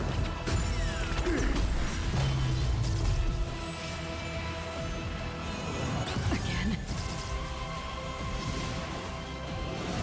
Still the same old. All wishes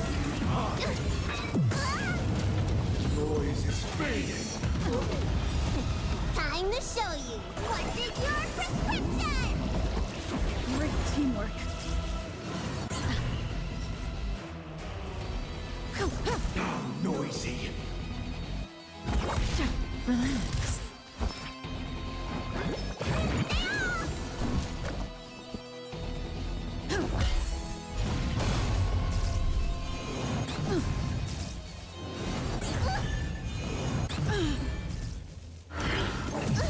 Enjoy eternal peace. Say bye to breathing.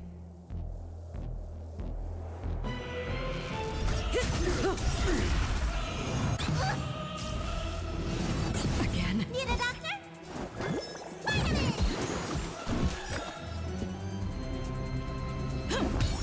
Stand still. Sing together!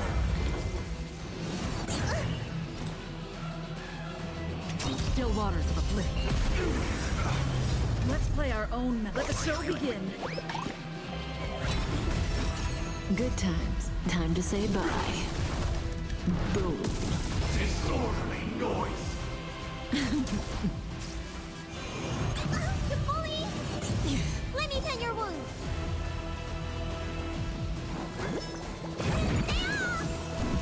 I'll take the lead. Relax. Disorderly noise! Stand still. Need a doctor?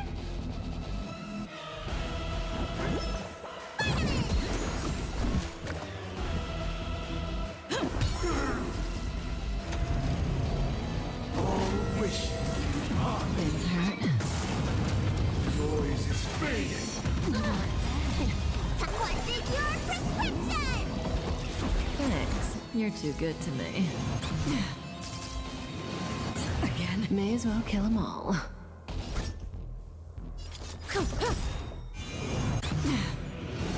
Again? Let me tend your wounds. Don't worry, it's just a scrape. Still the same. Sink into a dream!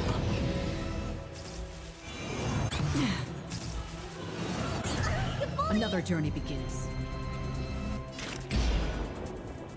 Destined for oblivion. Good times never last. Time to say bye. Boom. I weep for the departed. It too shall fall.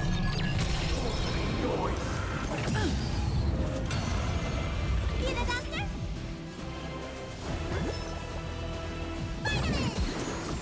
Don't worry, keep up. It's just a scrape.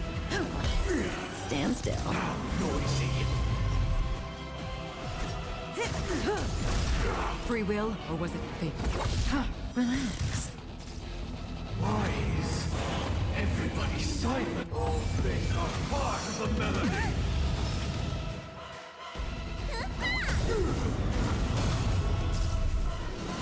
Didn't We hurt. will never choose to run. Wake up. Disorderly noise!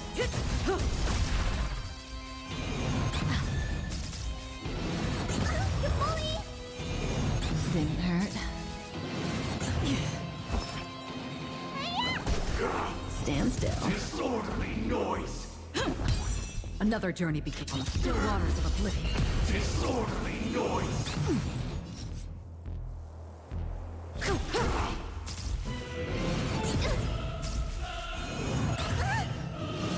Didn't hurt. Dream is not over! Oh, he's still alive. What's in your prescription? Great teamwork. Relax. Let me tend your wounds. Disorderly noise! May as well kill them all. Noisy!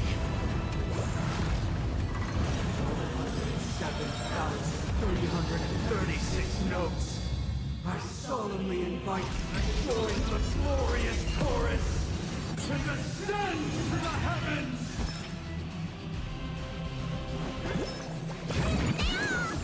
Thanks. You're too good to me. Listen up. Let's play our own. Let the show begin. Good times. Now time to say bye. Boom. With wisdom comes protection.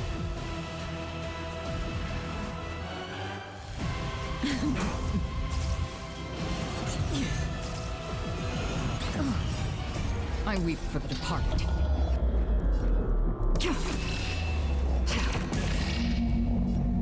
It too shall fall. Stand still. Need a doctor? All things are part of the melody. The dreamscape is indistinguishable from reality. Can it still be called an illusion? Noisy. With this perfect melody I command.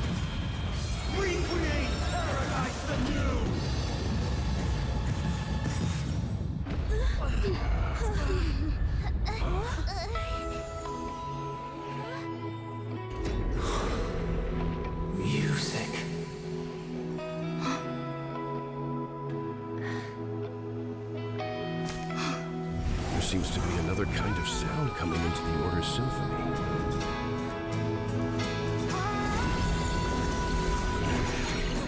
Penacony's first and last disharmony.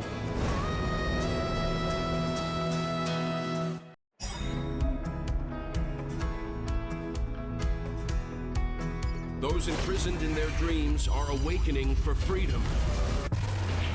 Disorderly noise! Robin, is that you singing? Brother, you have heard their cries. This is not the paradise they hoped for. Even so, they don't know where they should be heading. That's why I had to become the lone star in the sky to guide them. Even if that star must hang in a perpetual night of solitude.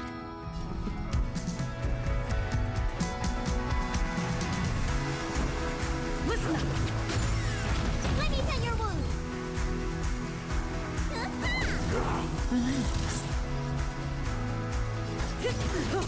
Disorderly noise! Another journey begins. Destined for oblivion. Uphold the truth, and you will.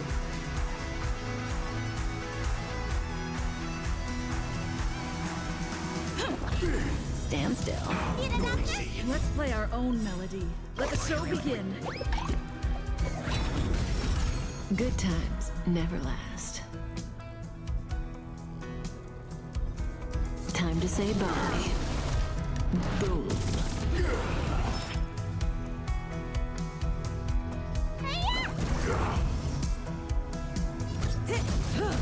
Disorderly noise! Still waters of oblivion. Have a noble soul! Don't be shackled by the past! Disorderly noise!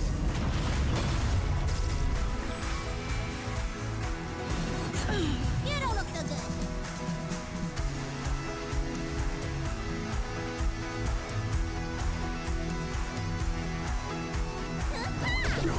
Relax. Disorderly noise! Wake up! May as well kill them all.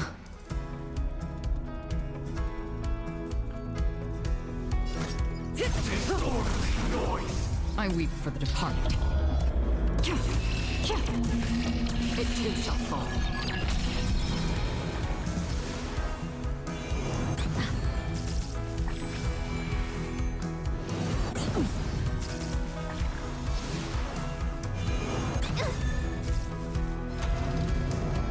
All things are part of the melody. Sink into a dream. Let me tend your wounds. Stand still.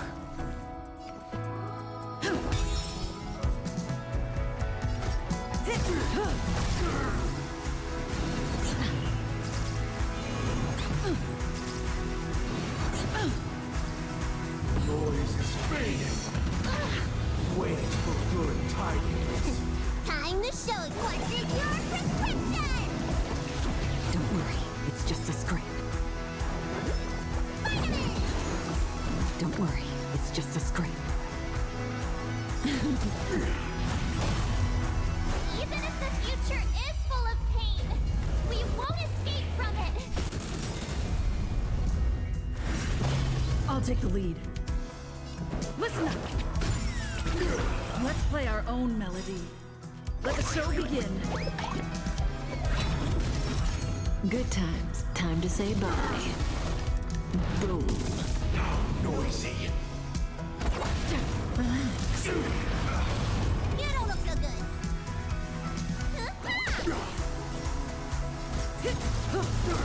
Keep up with me. Wake up. Disorderly noise. Stand still. Gods awaken!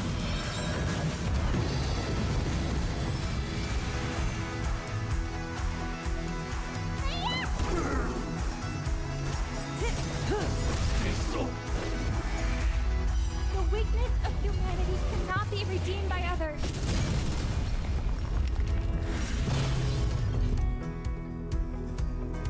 Listen up. Again. Wisdom bad breathing. Need a doctor? Relax. Still waters of oblivion. I'll take the lead.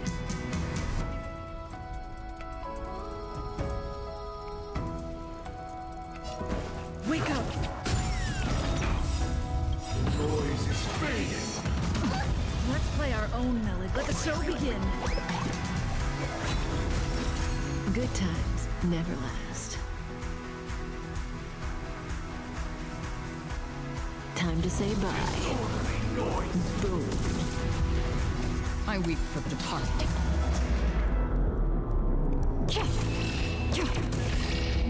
It too shall fall. Your eternal peace.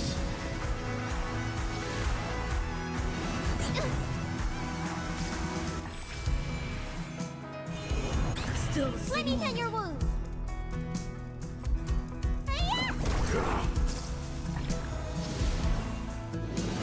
again. Keep up with me. Listen up. All things are part of the melody. Eternal prayer. What's in your prescription? Thanks. You're too good to me. Stand still. Cutting the net. Disorderly noise. Relax. Again. Wake up.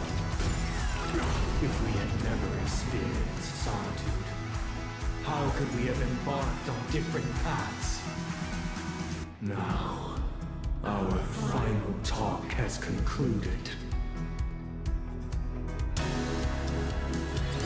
All the work of creation has been completed. The inevitable day has arrived. The embryo of philosophy will reshape for us all of reality. If your paradise can save more people, sever my path with your hands. Say bye to breathing. Hands up, the wheels are spinning across the plains and valleys deep to dawn. Wheels that Witness the will of the weak.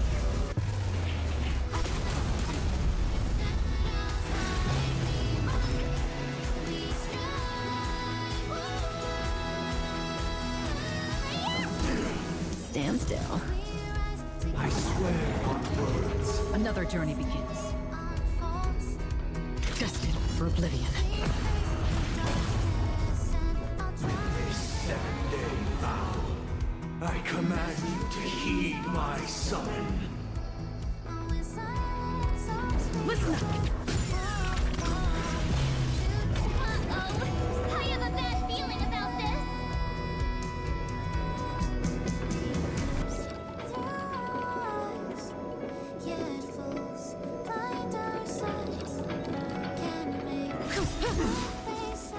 It was not you who created all things. It was humanity that created you. Divine being will become the foundation of our paradigm.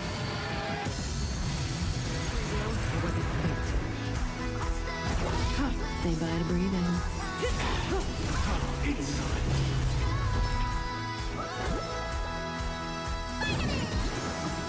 Thanks. You're too good. By the solemn desire for order.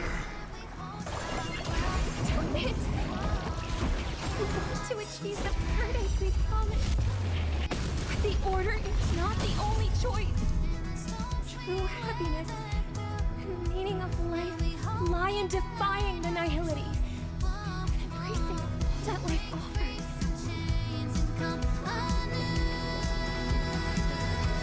Stay alert. Don't let his tomb distract you. Let the show begin. Good times never last.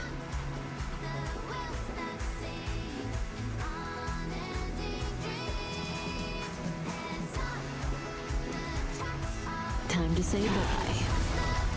Boom. I weep for the departed. It too shall fall.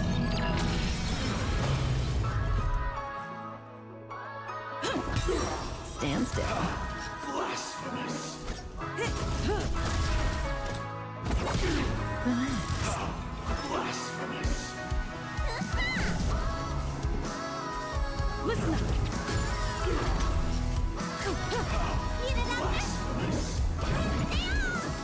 Don't worry, it's just a scrape. Destined for oblivion. Blasphemous.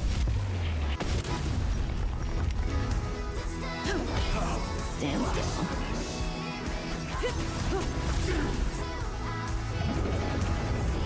I swear on truth. Relax. I swear on the calendar. Wake up. I swear on words. Free will, or was it fate? I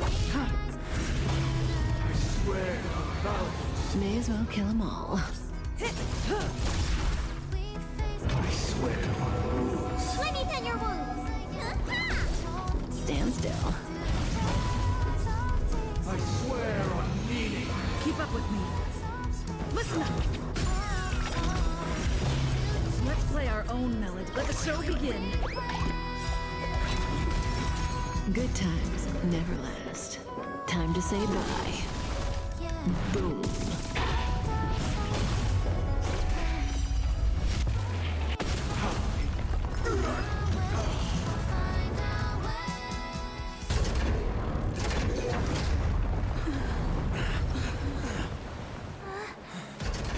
So, why does life slumber? Because someday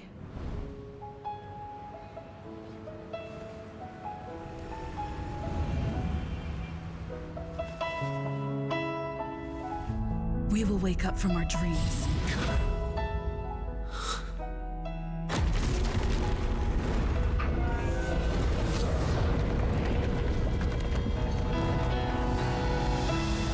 The night is still too short.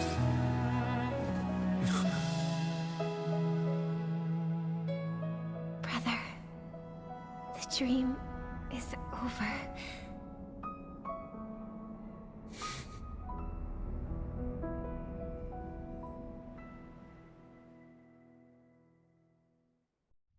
In the first year of the AE 2158, a fiery conspiracy erupted in the land of the dreams, but soon faded in chaos and destruction. Whispers carried the tale of those fateful 48 system hours, when a sun teetered on the precipice of collapse. A paradise stood on the brink of destruction, and a world was poised to surrender to its new master. Amidst it all, a body decayed, a pack of vultures gathered, and a brother and sister were doomed for eternal separation. And so, an eon succumbed to slumber once more. Some celebrated this fall, while others mourned. Among the insignificant witnesses, mere specks in the vast tapestry of the universe, it was said that this time, the Eon met their demise with dignity. As the cosmos bathed in the radiance of a pure dawn, a tempestuous storm brewed on the horizon. The chant of all for the Amber Lord grew ever louder. Yet, no matter how one contemplates it, time inexorably swings Klapot's colossal hammer in eternal cycles.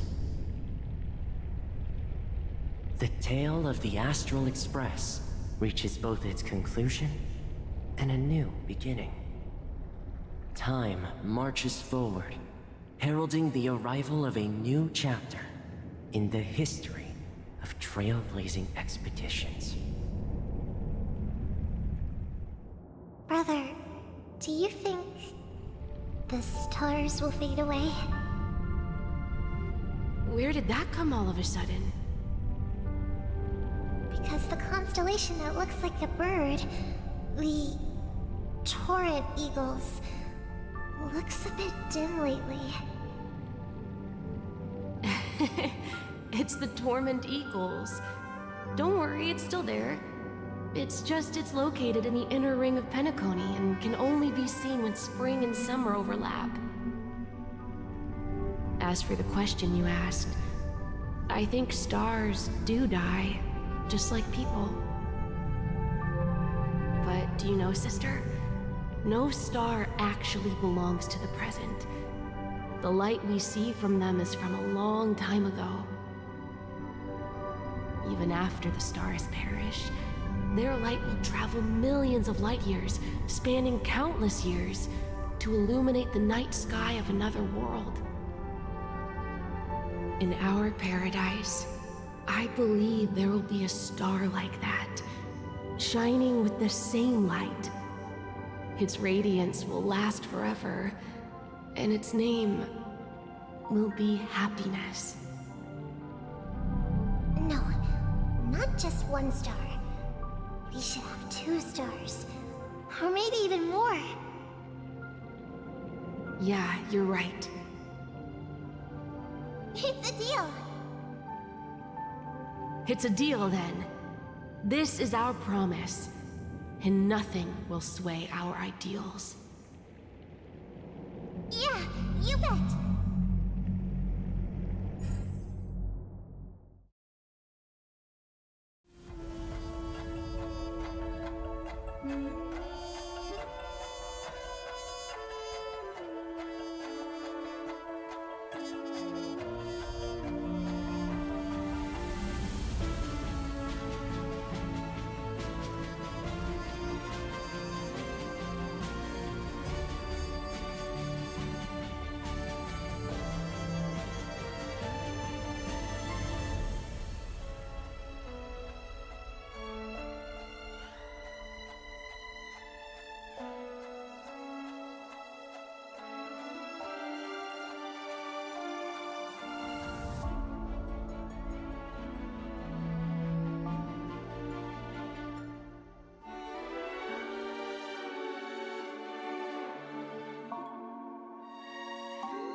It's a pleasure to hear your voice again.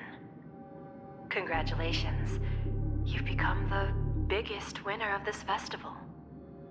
Are you calling just to poke fun at me? No. I'm just impressed. Not only did you venture alone into Penacony and discover the truth of Dreamflux Reef, but she also managed to escape with the help of that Knight of Beauty. Remember the recording you received from your Trailblaze friend? It's now the most valuable chip in this game. However, this came at a high cost. Losing a cornerstone is a hefty price to pay.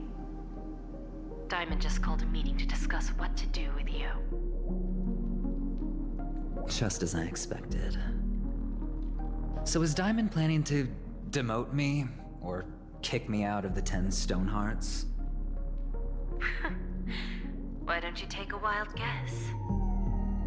Well, alright. Then I'll guess. He's going to promote me to P46?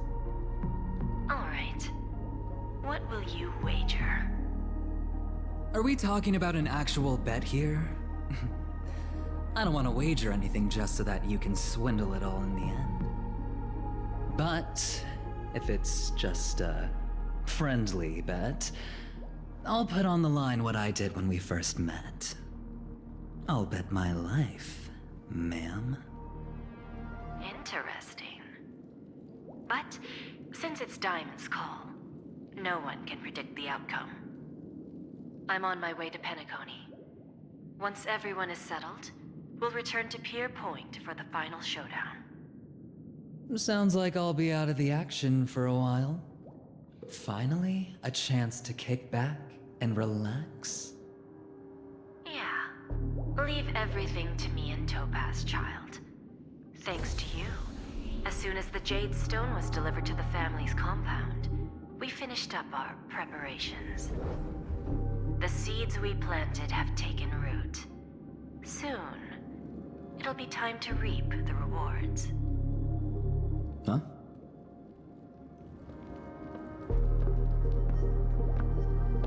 Let's wrap it up for now. Looks like I've got a visitor here.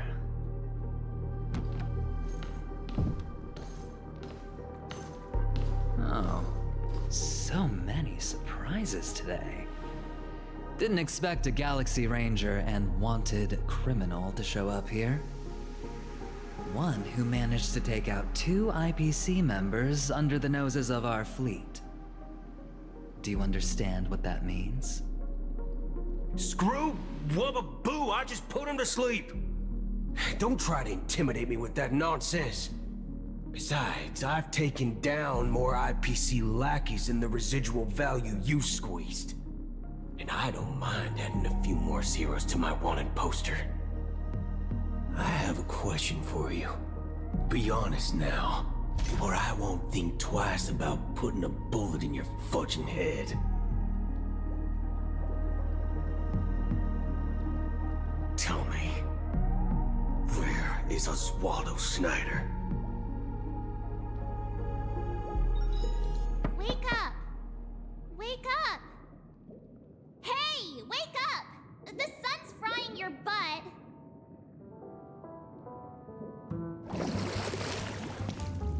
Are you okay? Can you hear me? I didn't hear a peep from your room, and it really freaked me out.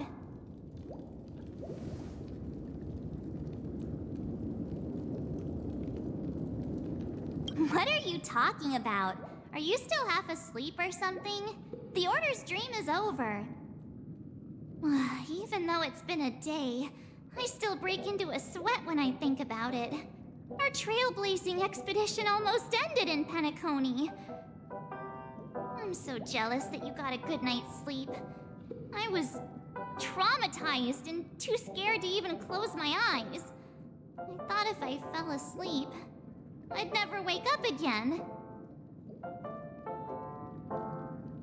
They've already left, leaving this kind-hearted girl to wake you up. You owe her big time. The Stellaron was sealed while you were sleeping. The ordinary people in Penacony have no idea what happened. They just feel like something's missing from their memories. The family's official statement was like, "The Charmony Festival was attacked by an unidentified Stellaron and came to a halt." After all, they can't just reveal the truth about the Order. Now, all the major lineages, except for the Oak family, are dealing with the aftermath. The family has invited the crew to the Radiant Feldspar as witnesses for an important meeting. Everyone's waiting for you, so hurry up and pack. We're leaving as soon as you're ready.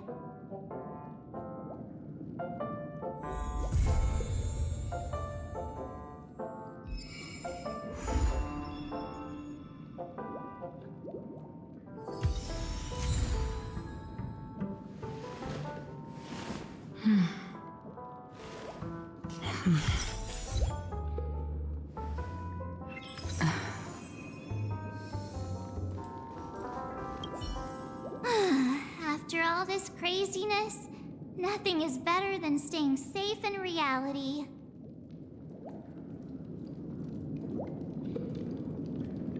It's a massive airship, and it's awesome! I heard it's never shown to the public. Only VIP guests of the family get to board it and enjoy the breathtaking views of Penacony. The Iris family sent us a bunch of souvenirs. Fruit baskets, plus this fancy button model.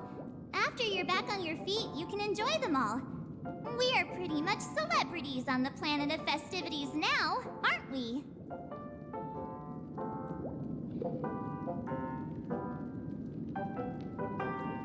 The Stellaron was sealed while you were sleeping.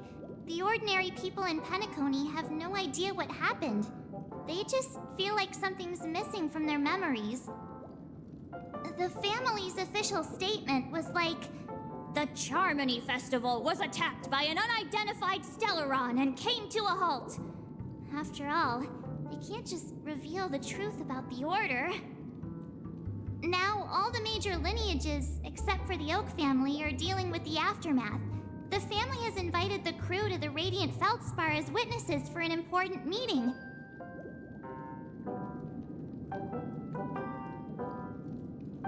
Why the sudden interest in that? Well, I was dragged into the sweet dream. I felt a cold tentacle diving into my memories. But something else was there. So the tentacle suddenly disappeared. And then I dreamed about stuffing my face with delicious food and going on a shopping spree. Sunday didn't seriously believe that was the life I wanted, right? Breaking free from that cheesy illusion was just a piece of cake.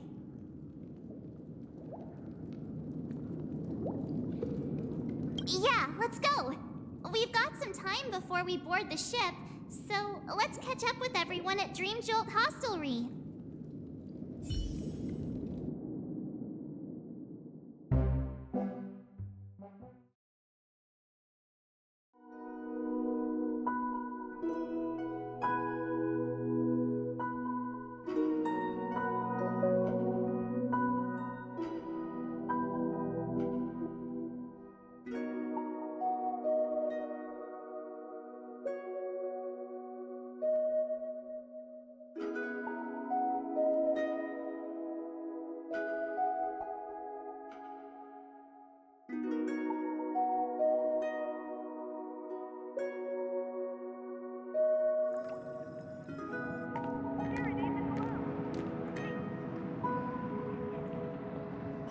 How extravagant. Just like Epsilon.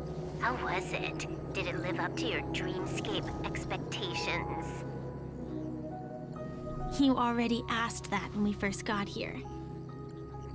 Yeah, and you said no back then. But after all this madness, I'd say you've grown fond of it. But just a heads up, you're still on the Bloodhound family's wanted list, so keep a low profile. And this time, it's Firefly in the picture, not Sam. That's gotta be a whole new experience for you, right? Indeed. In Kafka's words, that's also a missing part of my life. Still, it'd be quite inconvenient if I can't move freely. Could you help me out, Silverwolf? I knew you'd say that. Don't worry. I've hacked all the systems and left no trace. Don't do anything That may draw attention, and don't talk with guards. They might recognize you. Keep these 2 points in mind, and you can go wherever you want, unbothered. Thank you. No problem, Miss Samuel. I love this fake name. Now that we're done here in Penacony, what will you do in your free time? I hear the Genius Society is here. How about we go stir up some excitement? Well, you know my script isn't over yet. I didn't bring you back to hear an answer like that. Don't worry. The script says that I'll experience 3 deaths, but also receive an unforgettable reward on the planet of festivities. How will I know if I don't try? All possibilities exist until the outcome actually happens, right? You may not realize it, but you have a bad habit. Whenever you seem to be asking a question, you've already made up your mind, and no words will dissuade you. Anyway, Kafka asked me to pass on this message. If you see anything fabulous in Penacony, get one for me too. Just swipe my card, you know the pin. She didn't specify anything, but I guess she means a dress, coat, sunglasses, or something else. You know better about fashion than I do. Sure, I'll keep an eye out. There's tons of options at OT Mall. Do you think she'll like trinkets, like hair accessories or brooches? Those sound more like something for young girls. Maybe you should keep them for yourself. Oh, by the way, Blade wanted you to be more careful. He didn't explicitly say it, but I think he was trying to say something like, temptation will show up again in Penacony. He's always so subtle with his words. Got it. He was just worried about me. Relax, Silverwolf. You know me. I won't do anything crazy. I just want to wander around and see more of the world for myself.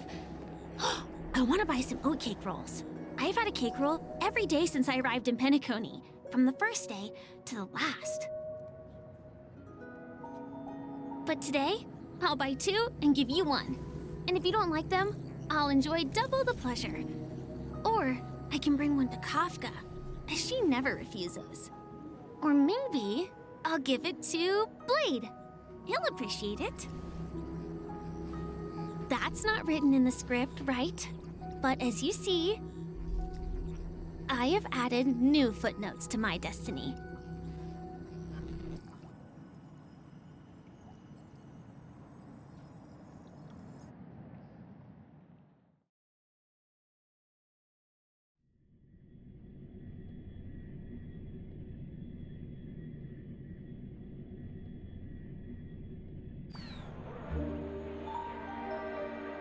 Welcome, Director Topaz.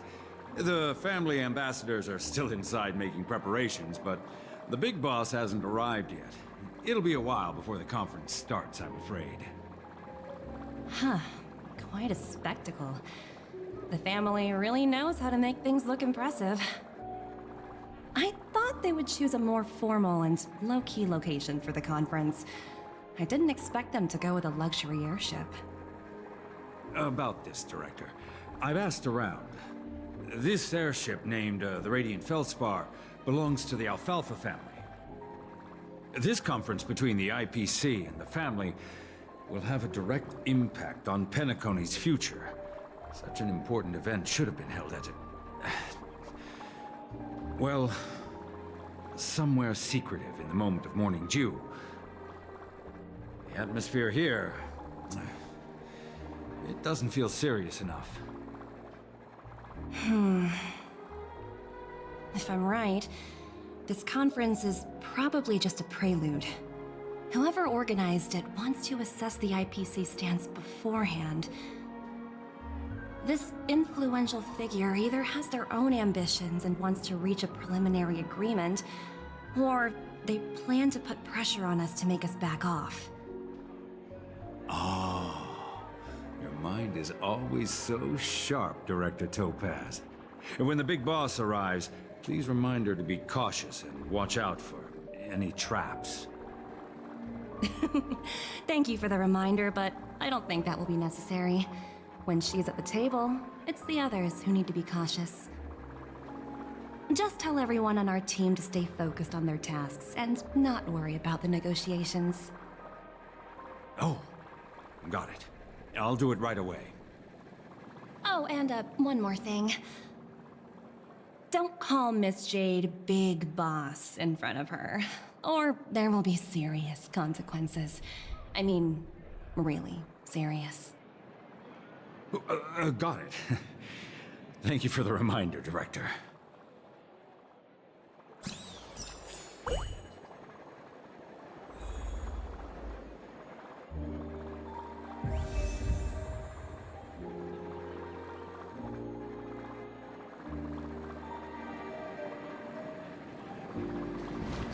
I tripped and fell right here.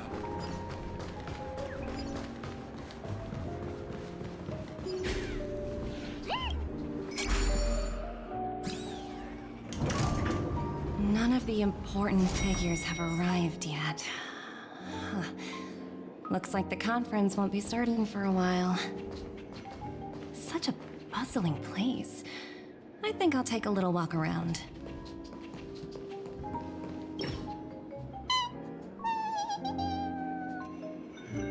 Oh, are you hungry, Numby? Food in the dream. Shouldn't taste bad, right?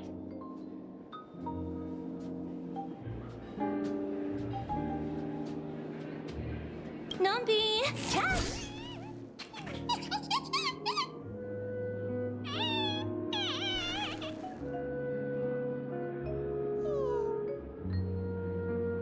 Ooh, oops, not to your liking, huh? Sorry. I'll treat you to a nice meal once we get back to reality.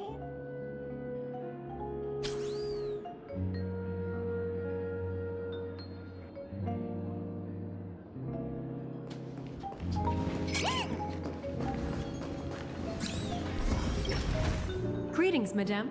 What can I do for you? Hello. Could you tell me more about the Radiant Feldspar? I assume you are the ambassador of the IPC Strategic Investment Department. It's my honor to assist you. The Radiant Feldspar is owned by Mr. Odie Alfalfa, head of the Alfalfa family. Mr. Alfalfa invested a significant amount in building this luxurious airship an Ember era ago, and it has been sailing across the 12 hours of the dreamscape ever since. Oh, so it's owned by old Odie himself. No wonder the ship is so lavishly decorated. Indeed. Mr. Alfalfa has impeccable taste. Only the most prestigious guests are invited by the Alfalfa family to board this airship. Please allow me to continue my introduction. The Radiant Feldspar had been cruising over the Sea of Dreams in Penacony for an entire Ember era. But its voyage was temporarily halted due to the recent reverberation. Reverberation? Such a formal way of putting it. You're really downplaying the whole thing. I apologize. Please continue. Following the previous reverberation in the Sweet Dream, the Radiant Feldspar had to suspend its voyage temporarily. Thankfully, the factors that disrupted the dreamscape have been resolved. However, due to, well, certain special reasons, the Charmony Festival, originally scheduled at the Penacony Grand Theater, had to be temporarily postponed. So, Mr. Alfalfa suggested relocating the Charmony Festival to the Radiant Feldspar, taking this opportunity to announce the resumption of the airship's voyage. Ah, well, that would meet the family's needs and also create momentum for Mr. Alfalfa himself. Quite fitting for a legendary tycoon like him. Thank you for explaining matters to me. Goodbye.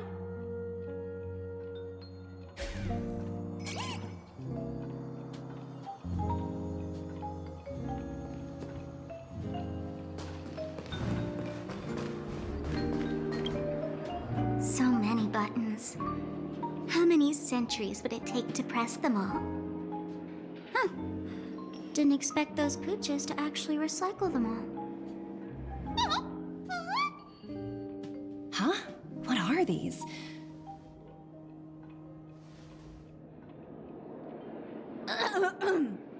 For your safety, please stay away from those objects. For my safety? Are these buttons something dangerous? Not exactly. Lately, there's been a prankster in the Sweet Dream who's been handing out strange button devices to anyone he meets. According to those involved, he said something like, "Just press this button and all of Penacony will explode!" Luckily, no one believed him. Still, the Bloodhound family collected these buttons just to be on the safe side.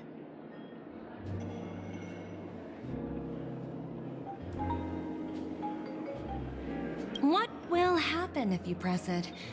Hasn't anyone actually tried? Well, perhaps you don't know much about Penacony? All the guests here have one thing in common. They're terrified of death. Anyway, the family will deal with these things. Please, kindly keep your distance.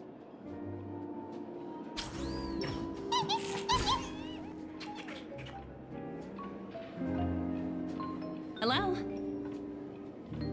The Talent Motivation Department? Again? Internal review? Will it ever end? I'm working on a major project. I don't have time to squabble with you guys. The way I handled the Urillo case was approved by senior management, and all of the project logs and calls are complete. Can't you check on them yourselves?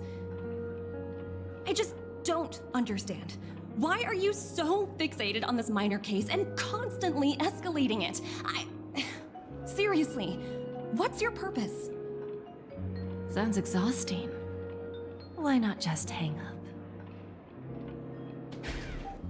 In my opinion, you handled that project quite well. A little ball of ice in exchange for the Astral Express's good favor. That's not a bad deal for the department. It's been a while, little Yelena. I've been looking forward to working with you. Never imagined this day would come so soon. Is there trouble? You can tell me anything. Just like old times. It's been a while, Madam Jade. I'm honored to have the opportunity to work with you. You're still so formal, aren't you? Forget about the hierarchy and treat me as your equal. No need for unnecessary titles like Madam. I'm sorry, but it might take some time to get used to that. After all, you are a senior. Well, now that we're both members of the 10 Stone Hearts, I need you to be at your best, especially since the upcoming negotiations leave no room for error. As sharp as you are, I'm sure you've figured out the true purpose of this conference, right?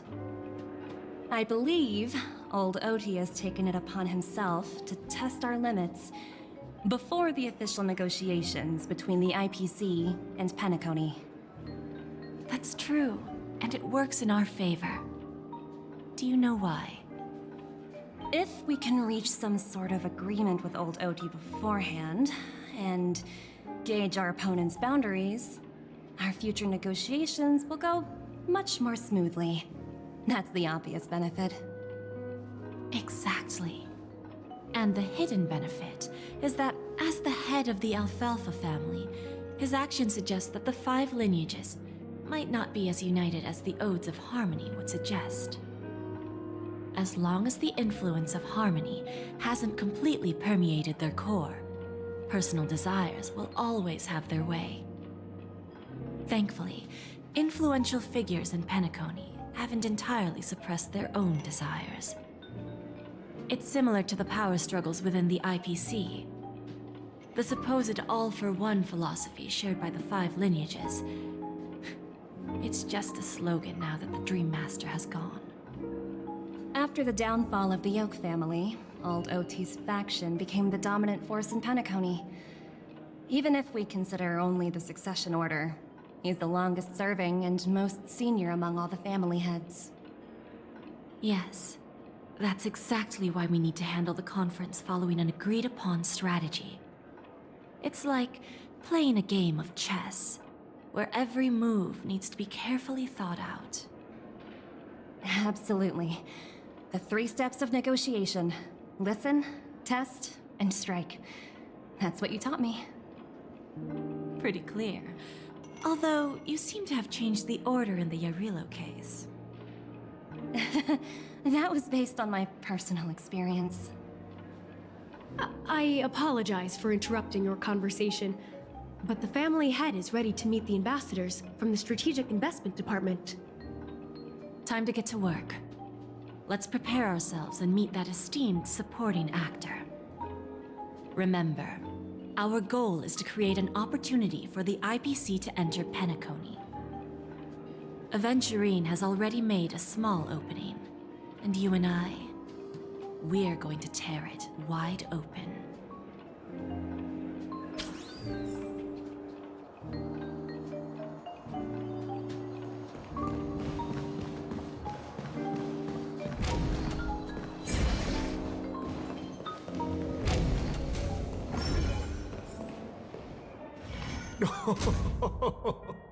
Welcome aboard my ship, the Radiant Feldspar. Smart and charming ladies. Please, have a seat. Let's have a pleasant conversation.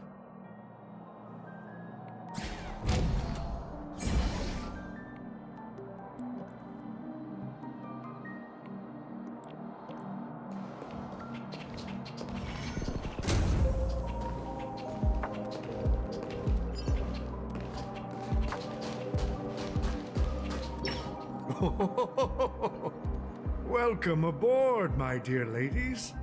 Forgive me for any lack of attentiveness that might have led to a lengthy wait outside. No problem at all, Mr. Alfalfa. It's my honor to meet you in person. You may not be aware, but the book Odie Alfalfa, the biography, is a must-read for all Strategic Investment Department employees. After all, to many, you are the legendary figure who single-handedly built the Penacony economy. I expected no less from the 10 Stonehearts from the Strategic Investment Department. You're definitely skilled in the art of conversation. I always enjoy talking to smart people because we don't have to beat around the bush. We can just get straight to the point instead.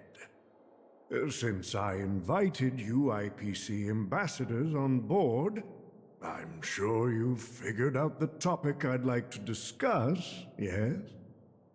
The future of Penacony, if I'm not mistaken. Precisely.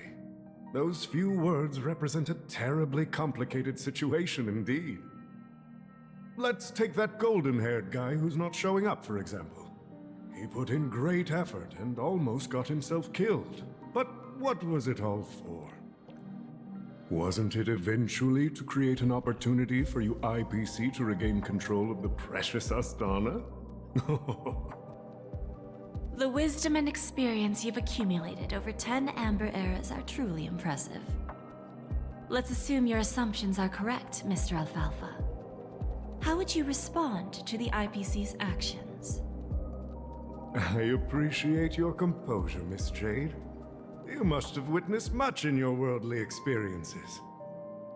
However, perhaps you don't know much about Penacony.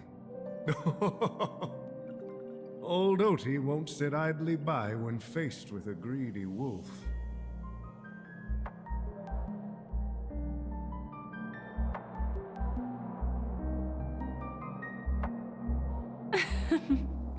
Please, go ahead. I'm all ears.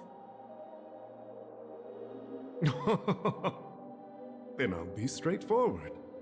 I requested this meeting before the official conference to dissuade the Strategic Investment Department from trying to lay a finger on Penacony. If you back off now, you can make a smooth exit and prevent the IPC from losing face during more important negotiations. One of our P-45 executives was attacked and nearly killed in the dreamscape. The IPC can't simply ignore this incident. Moreover, considering the turbulence during the Charmony Festival, Penacony's credibility has taken a hit in the public's eyes. Despite your determined attitude, the issues plaguing Penacony are real, are they not? You used the term real, Miss Topaz, but let's not forget that this is the realm of dreams. If you want to succeed here, you need ambition and unconventional thinking. Curious about how I plan to respond to the IPC? Well, I don't mind sharing. My actions will help Penacony take a significant step forward by self-listing and going public. Going public? If I'm not mistaken, you want to bypass the IPC and go public on a universal scale. Precisely. Instead of watching the IPC gnaw away at Penacony, I'd prefer to open the doors of the sweet dream to the entire universe. Starting today, anyone in the cosmos can become a shareholder of the land of the dreams. This is the path of harmony I'll choose.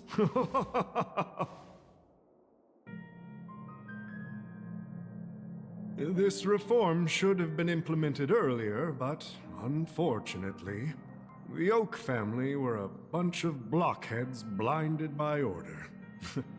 Their level of intellectual flexibility doesn't even come close to an old fellow like me.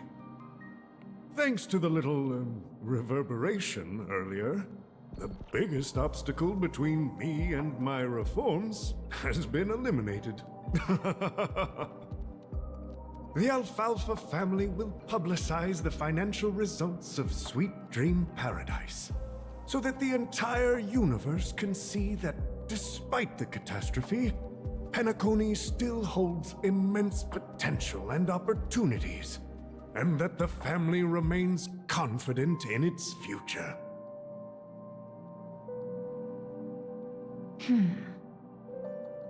Crisis and opportunity are two sides of the same coin. So, you've been waiting for the right moment for Penacony to regain the spotlight. And if Penacony should seize this opportunity to overcome adversity, even if the IPC tries to intervene, every move we make will be scrutinized by trillions of people.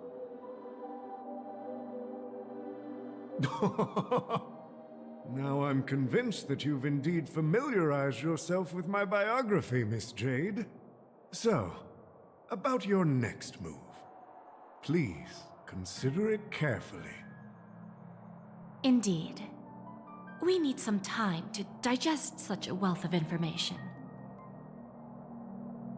I suggest we conclude the first half of our conference, Mr. Alfalfa.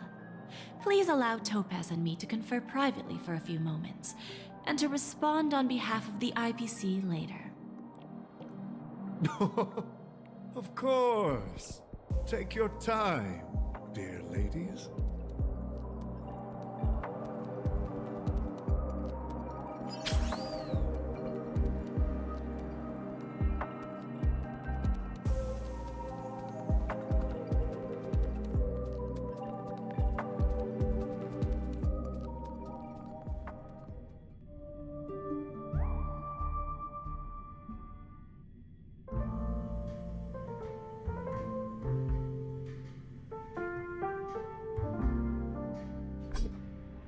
The Alfalfa family had a meeting with the IPC? I got this information from a message sent by that IPC ambassador. He said it was to return the favor. It's not hard to imagine. Penacony today is pretty much like the frontier prison it once was, with external forces casting greedy eyes and the undercurrent of order lurking within. Instead of falling into a situation where they are plagued by both external and internal threats, Penacony would rather take a step back and invite the IPC to negotiate at the table, ostensibly to cooperate, but in reality, to secure more opportunities for their own survival. Well, no wonder they sought the mediation from the Astral Express. In your opinion, who should we stand behind? I don't think the followers of the Harmony are completely innocent victims in all of this. For reasons unknown, they have a strong desire to smooth things over, which leads to speculation about their motives. If either the family or IPC were to assume full control of Penacony, it would return to its previous illusory dream of hedonism, and the efforts of those previous nameless would once again go to waste. There you are. Did you rest well? I didn't disturb you since you were in a deep sleep.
She went to negotiate with the family as a representative of the crew. She'll contact us once her arrangements are ready.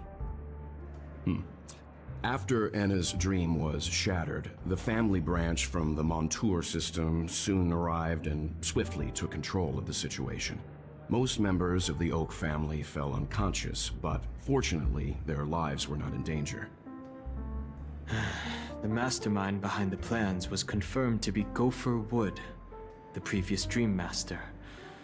But by the time we arrived, he was dead already.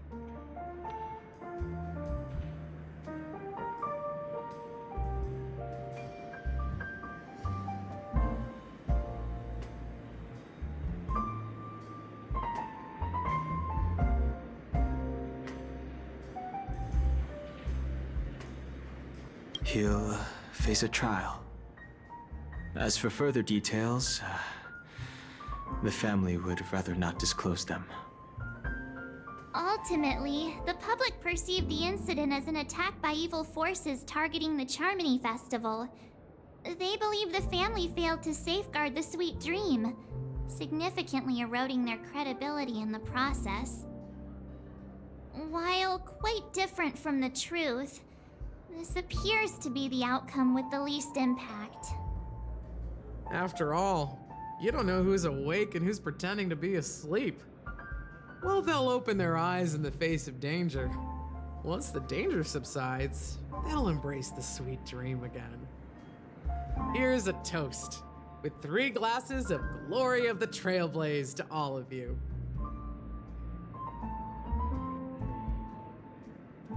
Yeah, it's good to see you all again. Although we might be saying goodbye again after this reunion. When will the Astral Express leave Penacony? We'll stay a bit longer, but not too long. So, this is our final meeting then? If this is a farewell, then it seems to be missing something. Music? Atmosphere? Maybe a special drink to honor those who are not here. Let's see. The mixed drink should be solemn, dignified, and unique, as we'll use it to pay respect to those fallen heroes. To the Nameless, resting in peace, and to Gallagher.